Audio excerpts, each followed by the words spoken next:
So last క్లాస్లో ఎక్కడ దాకా వచ్చాం? సావరిన్ డిక్లైన్ ఆఫ్ సోషలిజం రాసాం కదా. సో డిక్లైన్ ఆఫ్ సోషలిజం తర్వాత foundation for good governance case రాసాం కదా. సో అక్కడ పాయింట్స్ రాయండి. ఇంకో 2 పాయింట్స్ యాడ్ చేసి నెక్స్ట్ అది కంప్లీట్ చేసుకున్నాక మళ్ళీ స్టార్ట్ చేద్దాం. Indian socialism is blend with Marxism and Gandhism. భారతదేశంలో సామ్యవాదం అంటే Indian socialism is blend with Marxism and Gandhism. భారతదేశంలో సామ్యవాదం అంటే మార్క్సిజం గాంధీయిజంల కలయిక. Indian socialism is blend with Marxism and Gandhism. రాశారు కదా. నెక్స్ట్ ఇంకొక స్టేట్మెంట్ కూడా రాసుకోండి దాంట్లోని.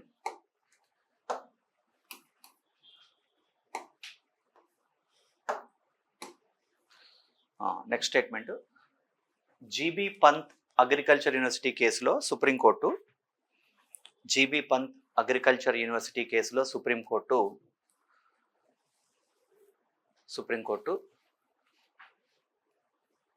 అవిద్య అనారోగ్యం పేదరికాన్ని నిర్మూలించడమే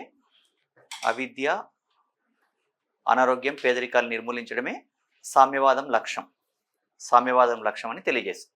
ఇది రాసామా? ఇది తెలుగు స్టేట్మెంటా ఇంగ్లీషా? తెలుగు రాసుకున్నారా? ఇంగ్లీష్ రాసుకోండి. Supreme court delivered the judgment in GB Pant agriculture university case. Supreme court delivered the judgment in GB Pant agriculture university case అని రాసి ఇన్వర్టెడ్ కామాస్ మధ్యలో రాసుకోండి. Supreme court delivered the judgment in GB Pant agriculture university case అని రాసి ఇన్వర్టెడ్ కామాస్ మధ్యలో the ultimate goal of socialism is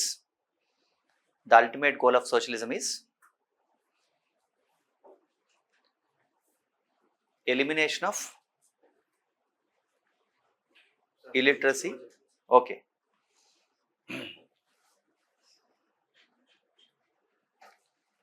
నేనేమి start చేయలేదండి, beginning ఏమీ మిస్ అవ్వలేదు మీరు. 2 స్టేట్మెంట్లు మాత్రమే. ఫస్ట్ స్టేట్మెంట్ ఏంటి అంటే Indian socialism is blend with Gandhism and Marxism. ఒక స్టేట్మెంట్. భారతదేశంలో సామ్యవాదం అంటే గాంధీయిజం మార్క్సిజంల కలయిక. ఒక statement. Next, GB Pant university కేసులో సుప్రీంకోర్టు అవిద్య అనారోగ్యం పేదరికాన్ని నిర్మూలించడం సామ్యవాదం. ఈ 2 స్టేట్మెంట్లే చెప్పాను, మళ్ళీ చెప్తున్నా. సుప్రీంకోర్టు డెలివర్డ్ ద జడ్జిమెంట్ అని ఇన్వర్టెడ్ కామాస్ రాశారు కదా, దాంట్లో రాసుకోండి. Elimination of illiteracy, unhealthiness and poverty. Elimination of illiteracy, unhealthiness and poverty. ఓకేనా? ఇది సోషలిజానికి సంబంధించి. Elimination of illiteracy, unhealthiness and poverty. Okay, next socialist తర్వాత నెక్స్ట్ వర్డ్ మనం మాట్లాడుకున్నాం కానీ రాసుకోలేదు. సో నెక్స్ట్ సెక్యులర్ అని హెడింగ్ పెట్టుకోండి. సెక్యులర్ లేదా లౌకిక. సెక్యులర్ లౌకిక అని రాసి దాంట్లో రాసుకోండి. సెక్యులరిజం మీన్స్ లౌకికవాదం అంటే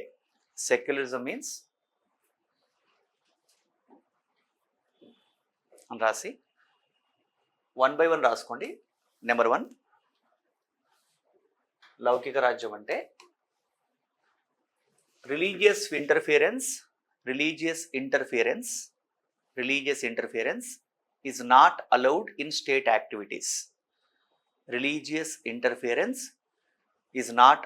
in state activities. లౌకికవాదం అంటే రాజ్య వ్యవహారాలలో మత జోక్యాన్ని అనుమతించని రాజ్యం. Religious interference is not allowed in state activities. లౌకిక రాజ్యం అంటే రాజ్య వ్యవహారాలలో మత జోక్యాన్ని రాజ్య వ్యవహారాల్లో మత జోక్యాన్ని అనుమతించని రాజ్యం. రాజ్యం అంటే ఇక్కడ ఇక్కడ స్టేట్ మీన్స్ గవర్నమెంట్. పాలిటీలో ఎప్పుడైనా రాజ్యం అంటే గవర్నమెంట్ అనే మీనింగ్ వస్తుంది. ఇది ఒక definition. Next, government is not having official religion. Second statement, government is not having official religion. అధికారిక మతం లేని రాజ్యం. అధికారిక మతం లేని రాజ్యం. Government is not having official religion. Government is not having official religion. అధికారిక మతం లేని రాజ్యం. ఇప్పుడు పారాగ్రాఫ్ చేంజ్ చేసి, ఇన్ ద ఇండియన్ కాంటెక్స్ట్ భారత రాజ్యాంగ నేపథ్యంలో, in the Indian context secular means, భారత రాజ్యాంగ నేపథ్యంలో లౌకిక రాజ్యం అంటే, in the Indian context secular means, భారత రాజ్యాంగ నేపథ్యంలో లౌకిక రాజ్యం అంటే అని రాసి, మళ్ళీ ఇన్వర్టెడ్ కామాస్ మధ్యలో రాసుకోండి, equal treatment of all the religions. Equal treatment of all the religions. Equal treatment of all the religions. సర్వమతాల పట్ల సమానత్వం. సర్వమతాల పట్ల సమానత్వం అని రాసి, నెక్స్ట్ పాయింట్ రాయండి. The word secular was incorporated in the preamble. The word secular was incorporated in the preamble in the year 1976 with the effect of 42nd Constitutional Amendment. లౌకిక అన్న పదాన్ని ప్రవేశికలో 42వ రాజ్యాంగ సవరణ ద్వారా 1976లో పొందుపరిచారు. The word secular was incorporated in the preamble in the year 1976 with the effect of 42nd Constitutional Amendment. లౌకిక అన్న పదాన్ని ప్రవేశికలో 42వ రాజ్యాంగ సవరణ ద్వారా పొందుపరిచారు. The word secular was incorporated in the preamble with the effect of 42nd Amendment 1976 రాశారు. Next, లౌకికవాదాన్ని బలపరిచే నిబంధనలు. Articles which are strengthen the secularism. లౌకికవాదాన్ని బలపరిచే నిబంధనలు.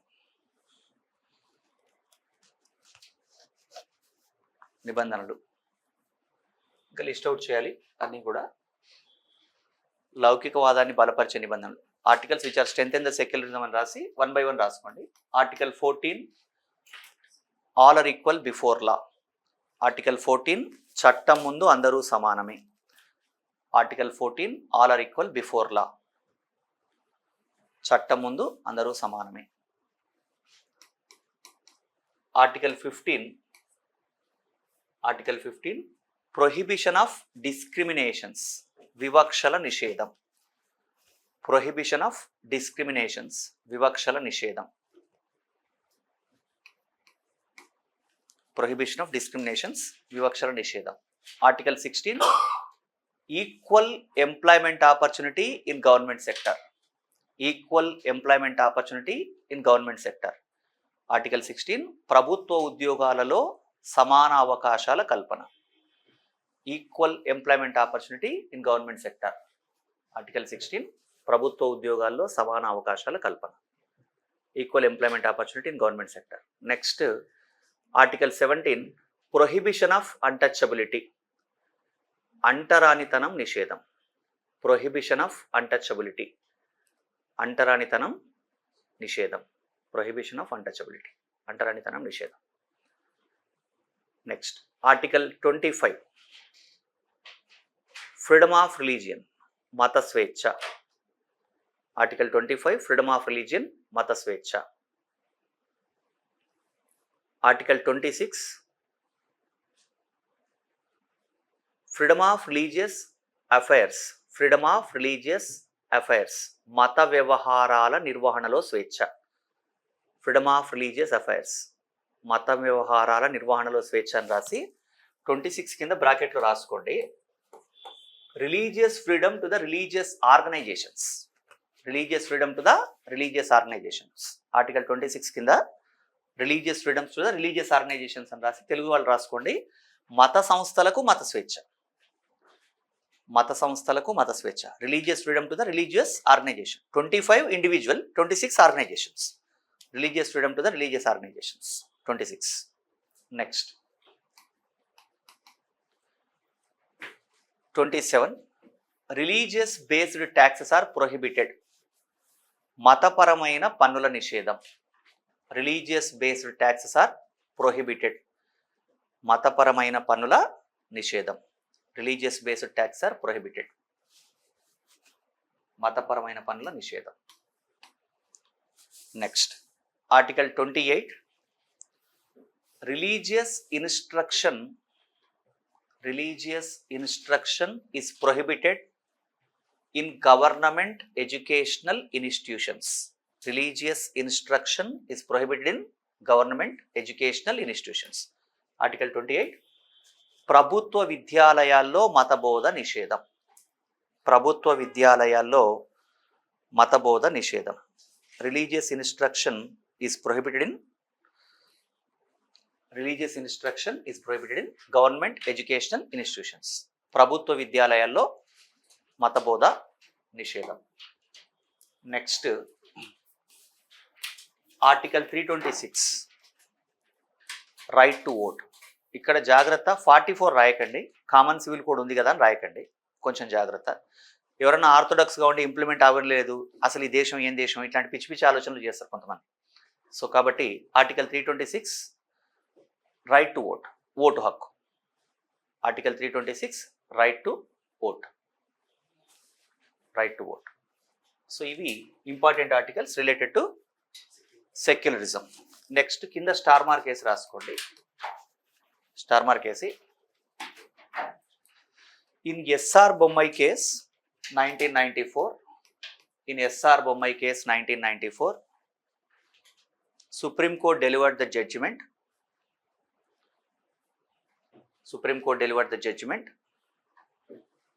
Secularism is part of basic structure of the Constitution. SR Bommai case 1994 లో supreme court, in SR Bommai case 1994 Supreme Court delivered the judgment. Secularism is part of basic structure. SR Bommai case 1994 లో supreme court లౌకిక తత్వం రాజ్యాంగ మౌలిక స్వరూపంలో అంతర్భాగం. In SR Bommai case 1994 Supreme Court delivered the judgment. Secularism is part of basic structure. SR Bommai case లో supreme court లౌకిక తత్వం రాజ్యాంగ మౌలిక స్వరూపంలో అంతర్భాగం అని చెప్పింది. ఓకేనా? ఇది సెక్యులర్, సావరిన్, సోషలిస్ట్, సెక్యులర్. ఇక్కడ దాకా మాట్లాడుకున్నాం కదా.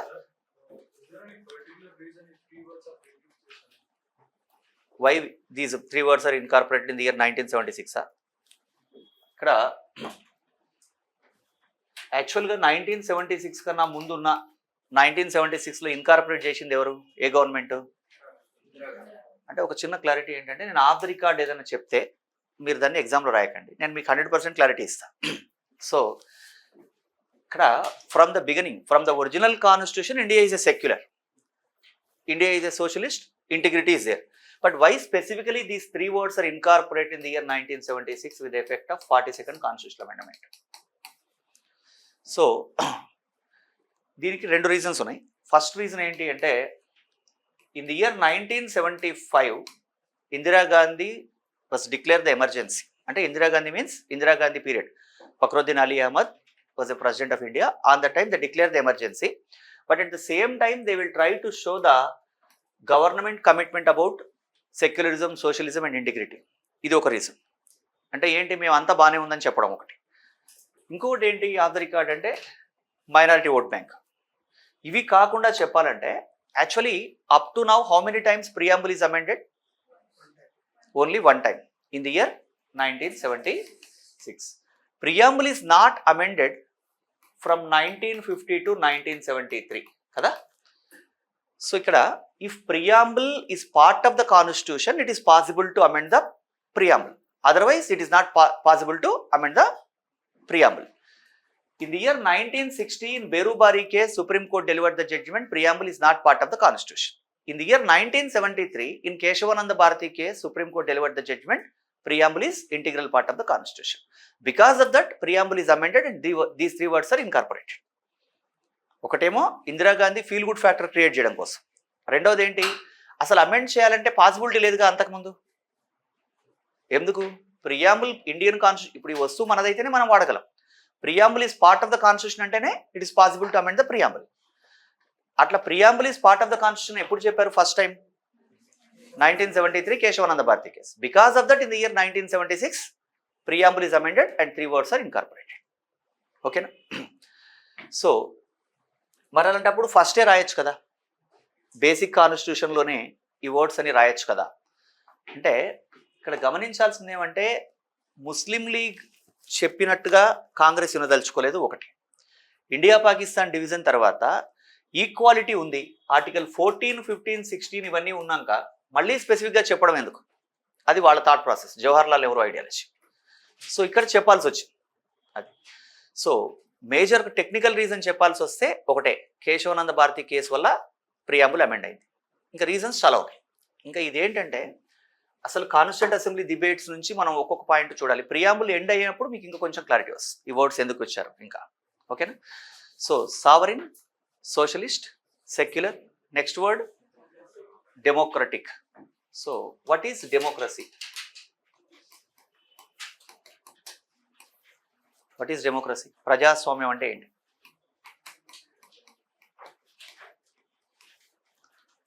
ఆ 6th క్లాస్లో మనం చదువుకున్న డెఫినేషన్ ఉంటుంది, to the people by the people, Abraham Lincoln definition. ప్రజల చేత, ప్రజల కొరకు, ప్రజలే. సో అది Abraham Lincoln definition. So democracy means ultimate power is located with the hands of the people. ప్రజాస్వామ్యం అంటే అంతిమ అధికారం ప్రజలకే ఉండడం, ఇది ప్రజాస్వామ్యం. సో మనం నిన్న మాట్లాడుకున్నాం, అసలు డెమోక్రసీ ఎందుకు ఎగ్జిస్ట్ అయింది, అసలు డెమోక్రసీగా ఎందుకు ఎవాల్యుయేట్, అంటే ఎవల్యూషన్లో కింగ్స్ రూల్ నుంచి అరిస్టోక్రసీ, అరిస్టోక్రసీ నుంచి డెమోక్రసీ ఎందుకు వచ్చింది? అసలు ఇంకా కొంచెం డీప్గా అబ్జర్వ్ చేస్తే, సివిలైజేషన్ స్టార్ట్ అవడానికి ముందు గ్లోబ్లో అందరూ ఈక్వలే కదా. అంటే రిచ్, పూరు, ఓనరు లేకపోతే వర్కరు, ఈ వేరియేషనే లేదుగా. అసలు ఈ డిఫరెన్స్ ఎలా స్టార్ట్ అయి ఉంటుంది నేచర్లో? ఒకళ్ళు రిచ్, ఒకళ్ళు పూర్ ఎలా అయి ఉంటారు?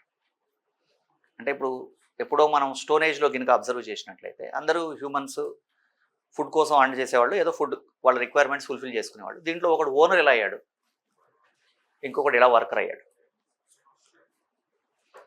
అంటే ఏదైనా సరే గ్రాస్ రూట్ లెవెల్ నుంచి చూస్తే కనుక మనకు అల్టిమేట్ క్లారిటీ వస్తుందని. అంతే. ఎందుకు అలా అంటే, చాలా రోజులు కొన్ని ఇయర్స్ టుగెదర్ ఏం చేశారు, హంటింగ్లోనే ఉంది. ఆ తర్వాత ఏం చేశారు అంటే, ఎవరో ఒకరు ప్లాంటింగ్ చేశారు. ఫస్ట్ థింగ్, ఈ ప్లాంటింగ్ చేసి ఆ మొక్కలు నాటిన తర్వాత వీడికి హంటింగ్ చేసే రిక్వైర్మెంట్ లేదు. అంటే ఆ మొక్కలు పండుతాయి, దాని నుంచి పంట వచ్చింది, ఫుడ్ రిక్వైర్మెంట్ ఫుల్ఫిల్ అయింది. అంటే ఇక రోజు మొత్తం టైం స్పెండ్ చేయక్కర్లే, ఇంకొకటి ఎనిమల్స్తో పాటు ఫైట్ చేయక్కర్లే. సో ఈ రిక్వైర్మెంట్ ఫుల్ఫిల్ అయినప్పుడు ఒకడు ఏం చేశాడు, ఈ కల్టివేట్ చేసిన ల్యాండ్కి ఓనర్ అని వాడు నాటాడు కాబట్టి వాడు ఓనర్ అయ్యాడు. వాడు ఏం చేశాడు, ఒక పర్సన్ని దానికి అలాట్ చేశాడు, నువ్వు ఇది చూసుకో, నీకు ఫుడ్ ఇస్తాడు. వీడు ఓనర్ అయ్యాడు, వాడు వర్కర్ అయ్యాడు. ఇది కొంతకాలం నడిచింది. ఈ ప్రాసెస్ అయిన తర్వాత ఇంకా మళ్ళీ ఎనిమల్స్కి ఓనర్ అవ్వడం, ఆ ప్రాసెస్ తర్వాత మళ్ళీ సివిలైజేషన్ స్టార్ట్ అయిన తర్వాత ఏమైంది, ఇండస్ట్రియల్ సెక్టర్ వచ్చి ఇండస్ట్రియలైజేషన్. అయితే ఇండస్ట్రియల్ సెక్టర్ వచ్చిన తర్వాత పారిశ్రామిక విప్లవం తర్వాత మళ్ళీ ఇంకా కొంచెం రోజుల తర్వాత ఇండస్ట్రియల్ రెవల్యూషన్ ఒకటి వచ్చింది. ఇండస్ట్రియల్ రెవల్యూషన్లో ఏమైంది అంటే, ఒక్కసారిగా ఈ వర్కర్స్ అందరూ కూడా ఎంప్లాయ్మెంట్ కోల్పోయారు. ఎందుకు? మిషన్స్ వచ్చాయి. అప్పుడు ఒక స్లోగన్ తీశారు, ఏమని అంటే, broke the mission, kill the manager. Broke the mission, kill the manager అని ఒక స్లోగన్ తీసుకొచ్చారు. అంటే ఓనర్ని చంపేయండి, మిషన్ని పగలగొట్టండి, మేనేజర్ని చంపేయండి. ఆ స్లోగన్ నడిచినప్పుడు కొంతమందిని చంపేశారు. తర్వాత ఏమవుతుంది అంటే, ఇక్కడ గుర్తుపెట్టుకోండి, సివిలైజేషన్లో 90%, 99%, 98% ఎప్పుడు కూడా పూర్ ఉంటారు, 1 or 2% రిచ్ ఉంటారు. Rich become rich, poor become poor అనే ప్రాసెస్ నడుస్తుంది. కార్ల్ మార్క్స్ థియరీ ఏంటి ఫైనల్గా? సోషలిజంలో క్లాస్లెస్ సొసైటీ, వర్గరహిత సమాజం ఏర్పడుతుంది. ఎలా ఏర్పడుతుందట? క్లాస్లెస్ సొసైటీలో ఈ అంటే రిచ్ బికమ్ రిచ్ అంటే ఇంటలెక్చువల్ రిచ్ అవుతూ ఉంటాడు, వాడికి ఉన్న రకరకాల సోర్సెస్ ద్వారా. ఈ రిచ్ బికమ్ రిచ్ అయిన తర్వాత రిచ్ అనేవాళ్ళు తక్కువ పర్సెంటేజ్ 2% ఉంటారు, 98% పూర్. ఈ 2% అనేటువంటి రిచ్ వీళ్ళు ఎంజాయ్ చేసే ఫెసిలిటీ కానీ వీళ్ళకు ఉన్నటువంటి ఫెసిలిటీస్ అన్ని చూసిన తర్వాత ఈ 98% పూర్ ఏం చేస్తారంటే ఒక బ్రేక్ ఈవెన్ పాయింట్ దగ్గర ఈ 2% రిచ్ని కిల్ చేసేస్తారు. Then classless society. ఇది ఎవరి థియరీ? Karl Marx theory. ఇది ఎక్కడన్నా ఇంప్లిమెంట్ అయిందా? అదే సోషలిజం కదా. సమాజం, వర్గరహిత సమాజం, క్లాస్లెస్ సొసైటీ. మరి ఎందుకు ఇంప్లిమెంట్ అవ్వలేదు ఇది? ఎన్నో 20 years marks and angles study చేసి చాలా విషయాలు రాశారు. మరి ఎందుకు ప్రాక్టికల్గా ఇంప్లిమెంట్ అవ్వలేదు ఈ థియరీ? అంటే ఇక్కడ ఇంతమందిలో ఈ 100%లో 2% రిచ్ అయ్యారంటే ఏంటి? మనం అవునన్నా కాదన్నా they are having some skill or knowledge whatever కదా. ఈ స్కిల్లో ఎగ్జిస్టింగ్ అనేటువంటి స్కిల్లో ఎగ్జిస్టెన్స్ అనేది ఫస్ట్ నేర్చుకుంటారు కదా. ఈ ఎగ్జిస్టెన్స్లో ఏం చేశారు ఈ క్యాపిటలిస్టులు అంటే పూర్ అనేవాడి బ్రేక్ ఈవెన్ పాయింట్ని ఐడెంటిఫై చేయడం నేర్చుకున్నారు. అంటే ఇది కొంచెం డీప్ థియరీ అనుకోండి. అంటే పూర్ అనేవాడు ఎక్కడ బ్రేక్ అవుతాడు దాన్ని మనం ఒక సింపుల్ ఎగ్జాంపుల్లో చూసుకున్నాం అనుకోండి మన ఎన్విరాన్మెంట్కి అనుగుణంగా. ఫర్ ఎగ్జాంపుల్ ఒక స్కూల్లో ఒక టీచర్ పనిచేస్తున్నాడు, ఒక 25,000 శాలరీ ఎక్స్పెక్ట్ చేశాడు, వీడికి 15,000 శాలరీ ఇస్తున్నారు. మార్నింగ్ నుంచి ఈవినింగ్ వరకు పనిచేస్తున్నాడు, హైలీ క్వాలిఫైడ్ అన్నీ ఉన్నాయి. ఒకరోజు డిసైడ్ అయ్యాడు వీడు 25,000 ఇస్తాడా ఇవ్వడా, వర్క్ ఎక్స్ప్లాయిటేషన్ జరుగుతుందని చెప్పేసి మేనేజ్మెంట్ దగ్గరికి వెళ్ళి నిలదీయాలి, క్వశ్చన్ చేయాలి. ఇవ్వకపోతే ఇంకా అసలు పని చేయొద్దు అనుకున్నాడు. రిహార్సల్స్ చేశాడు ఇంట్లో, ఎలా అడగాలి ఏంటి అని అంతా ప్లాన్ చేసుకుని ఇంకా డైరెక్టర్ రూమ్లో ఎంటర్ అయ్యాడు. ఎంటర్ అవ్వగానే వాడు ఏం చేస్తాడు డైరెక్టర్ అంటే, రండి సార్ మీకోసం వెయిట్ చేస్తున్నాను, నేను వెయిట్ చేస్తాను. కూర్చోబెడతాడు. కూర్చోబెట్టిన తర్వాత అసలు నీలాంటి టీచర్ ఎవరు లేరు, నువ్వు అల్టిమేట్, నువ్వే ఒక సర్వేపల్లి రాధాకృష్ణ అని చెప్తాడు. చెప్పిన తర్వాత ఏం చెప్తాడంటే వాడి బాధలు మొదలు పెడతాడు. సార్ మీకు తెలుసు కదా అసలు మీకు ఎంత శాలరీ ఇచ్చినా తక్కువే, మొన్నే మనం ఓ 3 కోట్లు పెట్టి ప్రాపర్టీ కొన్నాం, బిల్డింగ్ మనం కొన్నాం, ఇక నా కూతురు పెళ్లి చేసిన దానికి 2 కోట్లు ఖర్చు అయింది. ఇవన్నీ బాధలని చెప్పేమంటాడంటే నీ శాలరీ యాక్చువల్గా ఎంత చేసినా తక్కువే, 18,000 చేస్తాను ఈ మంత్ నుంచి, నీకు హాలిడేస్లో కూడా శాలరీ ఇస్తాను, నువ్వు క్యాంపెయిన్ చేయాలంతే. సో దానికి ఏం లేదు, నువ్వు ఎప్పుడు కావాలన్నా ముందే అడగవచ్చు, ఇది నీదే అనుకో, నువ్వు ఓనర్షిప్ ఫీల్ అవ్వచ్చు, నీకేం ప్రాబ్లం లేదు, ఇది మనదే అని చెప్పాడు. వీడు అంతా విన్న తర్వాత ఇంకా వాడిని రెస్పెక్ట్ చేస్తాడు. ఫస్ట్ థింగ్ ఏంటంటే వాడి బ్రేక్ ఈవెన్ పాయింట్లో middle class lower middle class వాడికి ఉండేది ఏంటంటే ఈగో. వాడి ఈగో సాటిస్ఫై చేస్తే సరెండర్ అవుతాడు. సో ఆ ఈగోని సాటిస్ఫై చేశాడు, కాఫీ తెప్పించాడు, సార్ అన్నాడు, లేచి నిలబడ్డాడు అని చేశాడు. అంతా అయిపోయిన తర్వాత డిబేట్ తర్వాత వీడు బయటకు వచ్చి అనుకున్నాడు పాపం వాడే బీదవాడు 3 కోట్లు పెట్టి మొన్నే కొనుక్కున్నాను అనుకుంటున్నాడు, మనం ఈ 18,000 కోసం వీడిని మనం ఏంది పోనీలే ఏదో అడుక్కున్నాడు కదా, మనకున్న రెస్పెక్ట్ మనకుంది అని మళ్ళీ పనిచేస్తాడు.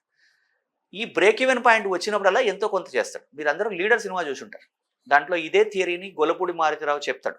ఏమని అంటే అందరికీ ఫుడ్ ఇస్తే ఫుడ్ తింటూ ఉన్నప్పుడు ఒకసారిగా అందరి ఫుడ్లో ఒకటి లాగేసుకుంటాడు, ఒకటి లాగేసి చికెన్ బిర్యానీ అంటాడు ఆయన. లాగేసుకున్న తర్వాత జనాలందరూ చంపేద్దాం అనుకున్నప్పుడు ఇలా వేళ్ళు విదిలిస్తాడు, రైస్ ఫ్రీ అంటాడు. యాక్చువల్గా మొత్తం రైస్ బౌలే వీళ్ళది, కానీ అది మొత్తం క్యాప్చర్ చేసి ఏం చేస్తాడు, రూపాయి కిలో బియ్యం లాగా రైస్ ఫ్రీ అంటాడు. ఆ కింద పడ్డ బియ్యం ఏరుకుంటూ బతుకుతుంటారు. వాడు బిర్యానీని వాడు ఎంజాయ్ చేస్తాడు. సో ఈ బ్రేక్ ఈవెన్ పాయింట్ ఎవరు రానివ్వరు, క్యాపిటలిస్టులు రానివ్వరు. ఫస్ట్ థింగ్ అది. ఇంకొకటి ఏంటంటే ఎకనామిక్స్లో కూడా మీరు అబ్జర్వ్ చేయండి, జనాలకు ఒక కాన్సెప్ట్ ఉంటుంది. ఏంటి అంటే సార్ నేను సాఫ్ట్వేర్ కంపెనీలో పనిచేస్తున్నాను, నాకు 2 lakhs శాలరీ, అసలు ఈ ప్రాజెక్ట్ ఎంత తెలుసా 500 crores, మా మొత్తం శాలరీస్ వెళ్తే 50 కోట్లు కావు, ఇయర్లీ 450 crores మిగులుతున్నాయి వాడికి అని చెప్తుంటాడు. వీడికి తెలుసు ఏం జరుగుతుందని, రోజు పని చేస్తుంటాడు, ఏడుస్తుంటాడు, మళ్ళీ 2 లక్షలకు తీసుకుంటుంటాడు. కానీ ఇక్కడ పాయింట్ ఏంటి, మన ఫ్యాక్టర్స్ ఆఫ్ ప్రొడక్షన్లో ఒక్కొక్క ఉత్పత్తి కారకానికి ఒక ప్రతిఫలం ఉంటుంది. ఇక్కడ మనకి లేబర్కి ఏమి ఇవ్వాలి, వేజ్, శ్రామికుడికి వేతనం, ల్యాండ్కి రెంట్ కదా, అలాగే ఇన్వెస్ట్మెంట్కి ఇంట్రెస్ట్ ఇవ్వాలి, మేనేజ్ చేసినందుకు గాను ప్రాఫిట్ ఆర్ లాస్ ఇవ్వాలి. ఇక్కడ ఈ 450 crores ప్రాఫిట్ చూస్తున్నావు, కంపెనీ లాస్ అవుతే నీ శాలరీ వదులుకుంటావా, వదులుకోగలదు. ఈ పాయింట్లో వాళ్ళకి ఆ మేనేజింగ్ స్కిల్ ఉంటుంది కాబట్టి వాడు ఓనర్గా ఉంటాడు, వీడు సబార్డినేట్గా ఉంటాడు. ఇది ఒక ప్రాసెస్ అంతే, ఇది ఎప్పటికీ కాదు. అంటే సోషలిజం అనేది ఎప్పుడు ఎస్టాబ్లిష్ అవ్వదు, రియల్ టైంలో ఎస్టాబ్లిష్ అవ్వదు. అందుకే మనం our socialism is different, blend with Gandhism and Marxism ఇట్లా మనం చెప్పుకుంటాం. క్యూబాలో ఇంకో రకం, ఇంకో చోట ఇంకో రకం. సో ఇది ఎప్పుడు కూడా సాధ్యం కాదు కదా. సో ఇవన్నీ థియరీ రూపంలో ఉంటుంది. యాక్చువల్గా సోషలిజం ఎస్టాబ్లిష్ అవుతే గ్రోత్ ఉంటుందా, కంప్లీట్ సోషలిజం ఎస్టాబ్లిష్ చేస్తే, క్లాస్లెస్ సొసైటీ చేస్తే? ఉండదు. అందరూ ఏం చేసినా అదే వస్తుంది అన్నప్పుడు ఎందుకు పని చేస్తారు, ఎందుకు ఇన్నోవేషన్ చేస్తారు కదా? సో ఇది డెవలప్మెంట్కి అగైనిస్ట్ అని ఒక థియరీ ఉంది. సో ఈ థియరీలన్నీ 1991 తర్వాత, ఎల్పిజి తర్వాత మనకి కొత్త కొత్త పదాలు వచ్చాయి. సిగ్మా 6 అని, తర్వాత బౌండరీలెస్ ఆర్గనైజేషన్స్ అని, ఇలాంటివి రకరకాల కొత్త కొత్తవి. అంటే ఇప్పుడు మనం 2026లో ఏంటి అంటే గ్లోబల్గా బౌండరీలెస్ ఆర్గనైజేషన్స్, అలాగే సిగ్మా 6 అంటే ఏంటి, ఓనర్ ఉండడు, వర్కర్ ఉండడు, people are responsible for their task.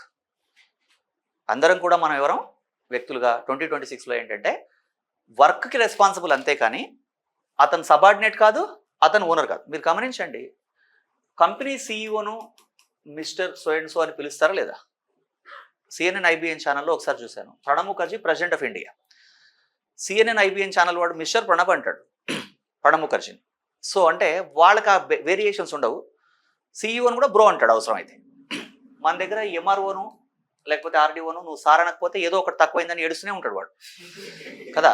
అంటే ఇక్కడ ఏంటి అంటే ఈ ఎస్టాబ్లిష్మెంట్, ఈ క్లాస్ పవర్ని దీన్ని అన్ని ఛానలైజ్ చేస్తూ ఒక వర్క్, అంటే ఒకరు ఎలైట్ పీపుల్, ఇంకొకటి డౌన్, ఇది మన బ్లడ్లో ఇంజెక్ట్ చేశారు. మీరు ఒకసారి చెప్పండి, father of Indian local governments ఎవరు?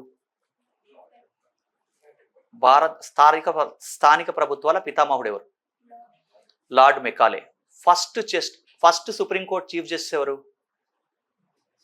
బిఫోర్ ఇండిపెండెన్స్ 1774లో? Sir Elijah Impey. ఓకే, ఇక్కడ ప్రైమ్ మినిస్టర్ ఆఫ్ ఇండియా ఎవరు? Present prime minister of India చూడండి. Father of Indian local governments ఎవరు అంటే మీరు లార్డ్ మెకాలే అంటున్నారు, సారీ లార్డ్ రిప్పన్ అంటున్నారు. ప్రైమ్ మినిస్టర్ ఆఫ్ ఇండియా అంటే నరేంద్ర మోడీ అంటున్నారు. నరేంద్ర మోడీ మీకన్నా 4 ఏళ్ళు చిన్నవాడా? కాదుగా.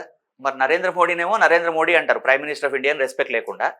వాడు ఎవరినో మాత్రం ప్రభు అంటారు. ఇలా ఎందుకంటున్నాం మనం? ఇది మన బ్లడ్లో ఇంజెక్ట్ చేశారు. Lord Ripon, lord Macaulay, sir Elijah Impey, lord Cornwallis, వాళ్ళు ప్రభువులు, మనం పాలితులం. అంటే వాడి పేరే లార్డ్ రిప్పన్ ఏమో అనుకుంటారు జనాలు, వాడి పేరే లార్డ్ రిప్పన్ కాదు కదా. అంటే ఇక్కడ పాయింట్ ఏంటంటే రూలింగ్ క్లాస్ వేరు, పాలించబడే వాళ్ళు వేరు. ఇది క్యాపిటలిస్ట్ బలంగా ఎస్టాబ్లిష్ చేస్తారు. ఈ ఎస్టాబ్లిష్మెంట్ అలా కంటిన్యూ అవుతూనే ఉంటుంది. సో ఆ సర్కిల్ నుంచి ఎవడైతే బయటపడతాడో వాడు ఏం చేస్తాడు, డెవలప్ అవుతాడు. కానీ ఇక్కడ కూడా అబ్జర్వ్ చేయండి, మెకాలే ఎడ్యుకేషన్ సిస్టమ్ అని ఒకటి ఉంది. ఈ మెకాలే ఎడ్యుకేషన్ సిస్టమ్ మనని ఎంత ఇన్ఫ్లుయెన్స్ చేసిందంటే మీరు అబ్జర్వ్ చేయండి, గ్లోబల్ కంపెనీలు సీఈఓలు ఎవరు ఉంటారు? పెద్ద పెద్ద కంపెనీలకి ఇండియన్సే ఉంటారు. ఓనర్సు ఎందుకలా? మనం కూలోళ్ళం, మనకు అలవాటైంది. మనకు ఎలా అలవాటు చేశారంటే మన పేరెంటింగ్, మన ఎడ్యుకేషన్ సిస్టమ్ అంతా కూడా కష్టపడి చదువుకో, ఇప్పుడు చూడండి, కష్టపడి చదువుకోవడం, కష్టపడి ర్యాంకు, కష్టపడి ఐఐటి, కష్టపడి అన్ని, కష్టపడి ఉద్యోగం, కష్టపడి పెళ్ళి, కష్టపడి పిల్లలు, కష్టపడి ఇల్లు, కష్టపడి వాళ్ళ పిల్లల పెళ్ళిళ్ళు. ఇక్కడ పోతే ఒకసారి ఆలోచించండి, ఒకడు ఫస్ట్ క్లాస్ నుంచి ఐఐటి వరకు కష్టపడ్డాడు, ఐఐటిలో టాప్ ర్యాంక్ వచ్చింది, తర్వాత ఒక కంపెనీలో పెద్ద ఉద్యోగం వచ్చింది, తర్వాత వాడు అపాయింట్మెంట్ లెటర్ తీసుకొని రోడ్ క్రాస్ చేస్తూ యాక్సిడెంట్లో పోయాడు. అంటే మంత్లీ ఒక 50 crores, ఇయర్లీ ఒక 50 crores శాలరీ వచ్చి అపాయింట్మెంట్ లెటర్ తీసుకుని రోడ్ క్రాస్ చేస్తూ పోయాడు అనుకోండి. ఈ లైఫ్కి మీనింగ్ ఏంటి? ఏం చేశాడు? 25 ఏళ్ళు కష్టపడ్డాడు అంతే. ఇంకెప్పుడు సుఖపడ్డాడు?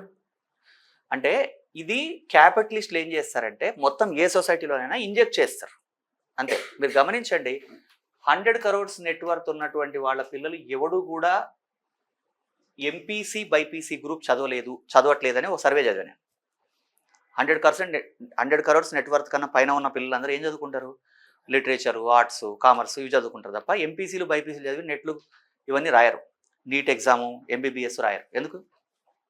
ఎందుకో డాక్టర్ని పెట్టుకుందాం, ఒక హాస్పిటల్ పెట్టుకుందాం, మనం ఎంబీబీఎస్ ప్రిపేర్ అవ్వడం. మీరు పెద్ద పెద్ద ఎడ్యుకేషన్ ఇన్స్టిట్యూషన్స్ ఓనర్లు అందరికీ చదువురానులే ఉంటారు. మీరు చూడండి మల్లారెడ్డి లాగా, కానీ వాళ్ళకి నాలెడ్జ్ చాలా ఉంటుంది. ఈ విషయం మీరు ఒప్పుకోవాలి. అంటే మల్లారెడ్డి చదువుకోలేదు మరి, కానీ ఎంత బాగా మాట్లాడతాడు అంటే అది సెటరికల్గా ఉన్నా కూడా ఒకవేళ కనుక కౌన్సిల్ మీటింగ్ జరిగితే స్టాటిస్టిక్స్ కూడా చెప్తాడు. ఎందుకు? వాళ్ళకి లిటరసీ లేదు కానీ ఎడ్యుకేషన్ ఉంది కదా. సో ఈ కాన్సెప్ట్ చాలా డీప్, మీరు ఎట్లయినా చూసుకోవచ్చు. సో సోషలిజం ఎప్పటికీ ఎస్టాబ్లిష్ అవ్వదు. మనకు 10 మార్కులు రావాలి, దాంట్లో మాక్సిమం 6 నుంచి 7 మార్కులు రావాలని మాత్రమే రాసుకుంటాం. సో నెక్స్ట్ ఈ డెమోక్రసీకి సంబంధించిన విషయాల్లో ఏంటి అంటే democracy means ultimate power is located with the hands of the people. Democracy ఇండియాలో ఉందా లేదా? గ్లోబల్గా కూడా all modern nations are democratic nations అంట. ఇక్కడ కింగ్స్ రూల్లో ఉండే నేషన్కి డెమోక్రటిక్ నేషన్కి డిఫరెన్స్ ఏంటి అంటే, కింగ్స్ రూల్లో ఉండే స్టేట్ని పోలీస్ స్టేట్ అంటారు, సంక్షేమ రాజ్యం. పోలీస్ స్టేట్ అంటే రక్షక రాజ్యం. Modern states, modern nations democratic nations. Democratic nations అంటే welfare state. What is the difference between the police state and welfare state? ఇక్కడ పోలీస్ స్టేట్ అంటే they are providing only protection. అంటే రాజ్యానికి రాజు ఏం చేస్తాడు? కాపలా. ఈ రాజ్యంలో వేరే వాడిని రానియాడు అంతే. అంతేగాని నీకు రోడ్ ఫెసిలిటీ లేదని రాజు దగ్గరికి పోతాయి, ఎందుకు రోడ్ ఏవు నువ్వు అంటే వాడిని ఉరిదీస్తాడు రాజు ఎక్కువ మాట్లాడితే. కానీ డెమోక్రసీలో క్వశ్చన్ చేయొచ్చు. సో ఈ కింగ్స్ రూల్ మీరు అబ్జర్వ్ చేయండి, ఎక్కడైనా సరే గ్లోబ్లో 5-6 జనరేషన్ కన్నా ఎక్కువ కాలం కింగ్స్ రూల్ ఎందుకు ఎగ్జిస్ట్ అవ్వదు? ఇప్పుడు మొఘల్స్ కానివ్వండి, లేకపోతే ఇంకేదైనా డైనాసిటీ తీసుకోండి, ఒక 6 జనరేషన్ల తర్వాత కింగ్ వాడి కొడుకు ఉండడు, వాడి మనవడు ఉండడు. ఎందుకలా? స్కిల్ లేకపోవడం అనేది అట్లేం ఉండదు. ఎక్కడో చోట రిటాలియేషన్, ఇంకా వాడు బేసిక్ రూల్ని బ్రేక్ చేసి ఉంటాడు. గమనించండి, ప్రోగ్రెసివ్ కింగ్స్ అందరూ కూడా వాళ్ళకి తెలియకుండానే కొన్ని డెమోక్రటిక్ ప్రిన్సిపల్స్ని ఫాలో చేస్తారు. కాకపోతే కింగ్స్ రూల్లో ఒక రూల్ ఏంటి అంటే, ఎలైట్కి స్పెషల్ క్లాస్ ఉంటుంది, కామన్ మ్యాన్కి స్పెషల్ క్లాస్ ఉండదు. అంటే మీరు బాహుబలి సినిమాలో చూసి ఉంటారు, కోర్టు సీన్లో బాహుబలి ఒక సోల్జర్ని చంపేస్తాడు. చంపేసినప్పుడు ఏమవుతుంది? క్వశ్చన్ చేస్తారు, రాజమాత అడుగుతుంది పనిష్మెంట్ ఏంటి అనగానే ఒకటి తీస్తారు, కాన్స్టిట్యూషన్.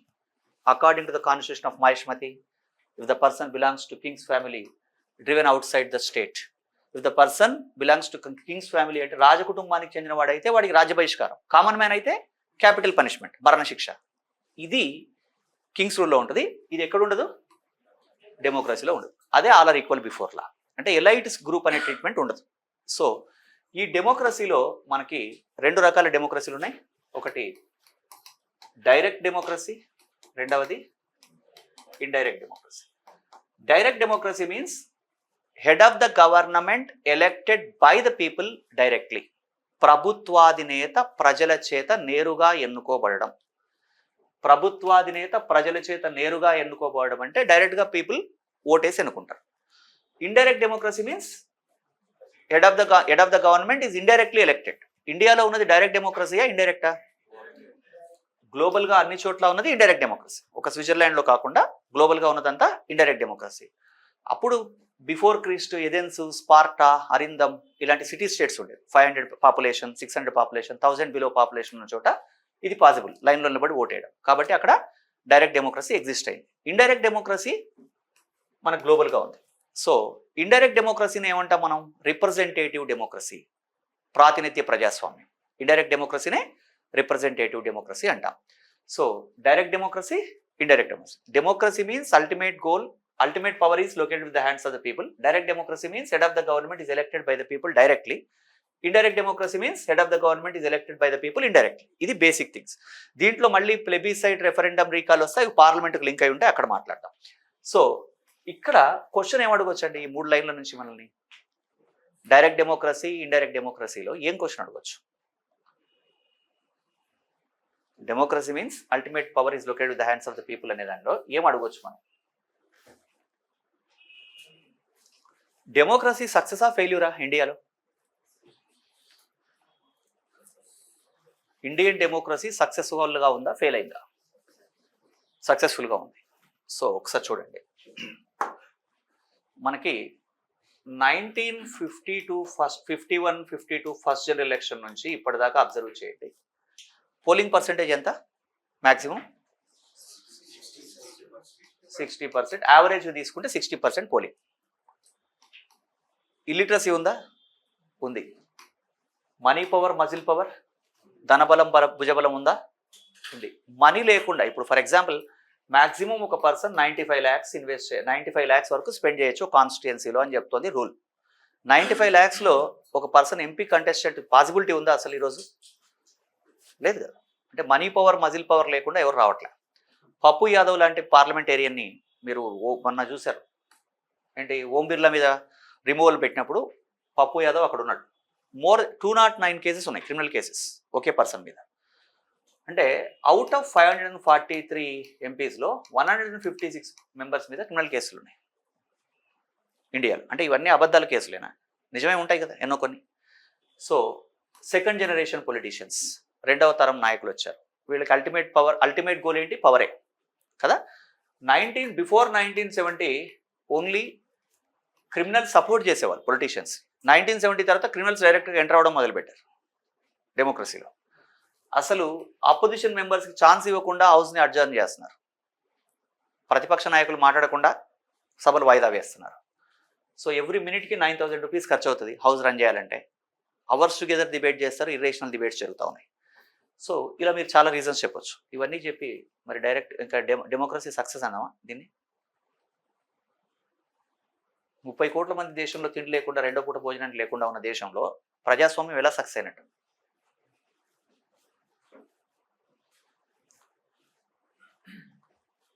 ఇవన్నీ ఫెయిల్యూర్సా కాదు? మరి సక్సెస్ ఏంటి? ప్రజలే ఎన్నుకుంటున్నారంటే అసలు పబ్లిక్ ఒపీనియన్కే వాల్యూ లేదుగా. కాయిలేషన్స్ వచ్చినప్పుడు లిటరసీ పెరిగింది. ఇంకా వెల్ఫేర్ స్కీమ్స్ ఎక్కడైనా ఉన్నాయి.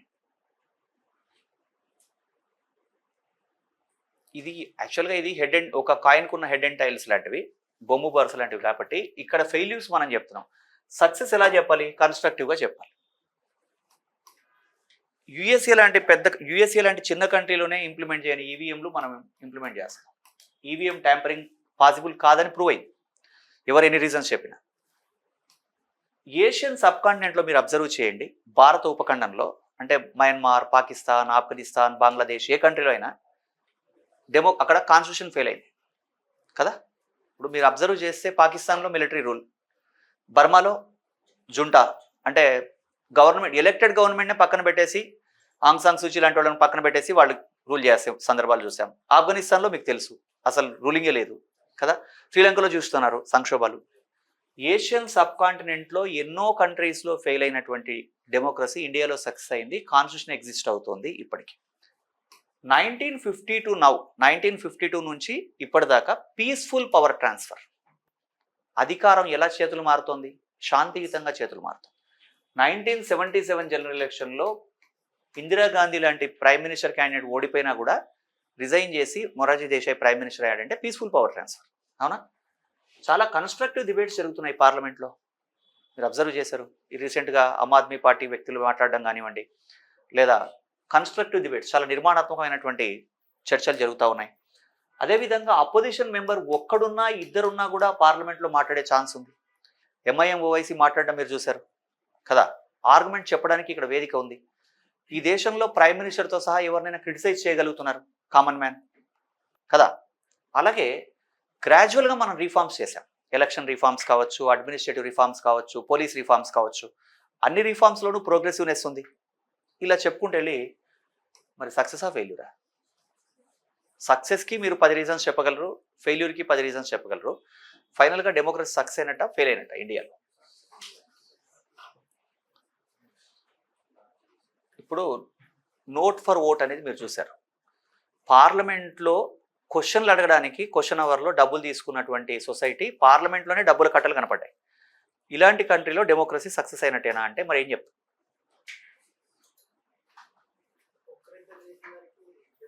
మీరు చెప్పండి. 543లో 95 లక్షలతో ఎంతమంది ఎంపీలు గెలుస్తున్నారు? ఒక్కడు గెలుస్తాడా? పాసిబిలిటీ ఉందా? గట్టిగా టీలు తాగుతారు అందరు కలిస్తే 95 లక్షలతోటి ఎలక్షన్ క్యాంపెయిన్. మరి 100 కోట్లు లేకుండా, 50 కోట్లు లేకుండా అసలు ఎలక్షన్ టికెట్ కొనుక్కోవడానికే డబ్బులు కావాలి ఇక్కడ కదా.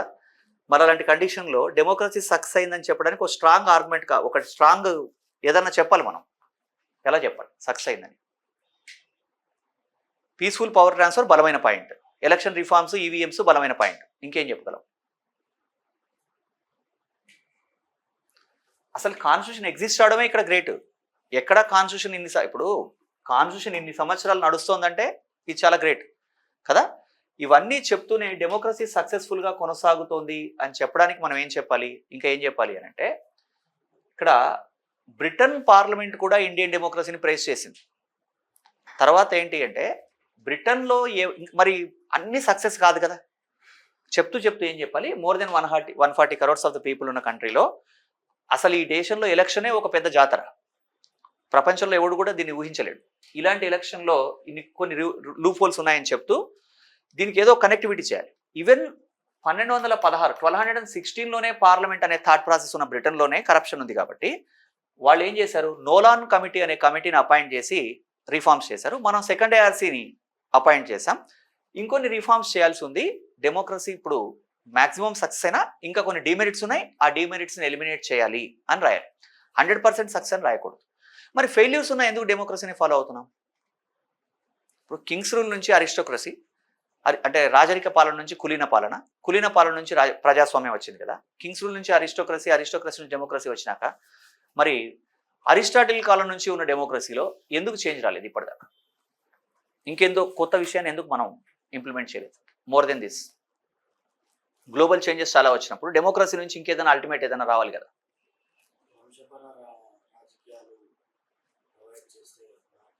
అవును, ఇప్పుడు నేనేమంటున్నానంటే కొన్ని వేల ఏళ్ల క్రితం మనకు డెమోక్రసీ ఎస్టాబ్లిష్ అయింది, గ్రీక్ సిటీ స్టేట్స్లోనే ఉంది. ఈ సివిలైజేషన్ ఇంత డెవలప్ అయిన ప్రాసెస్లో డెమోక్రసీని ఇంకా ఏదైనా అడ్వాన్స్ చేయాలా లేదా? ఇది ఇంకా ఎందుకు ఉంది? ఇంకా దీనికి ఇప్పుడు డిమెరిట్స్ ఉన్నప్పుడు దీన్ని తీసేసి మెరిట్స్ ఉన్నది ఏదో పెట్టుకోవాలిగా.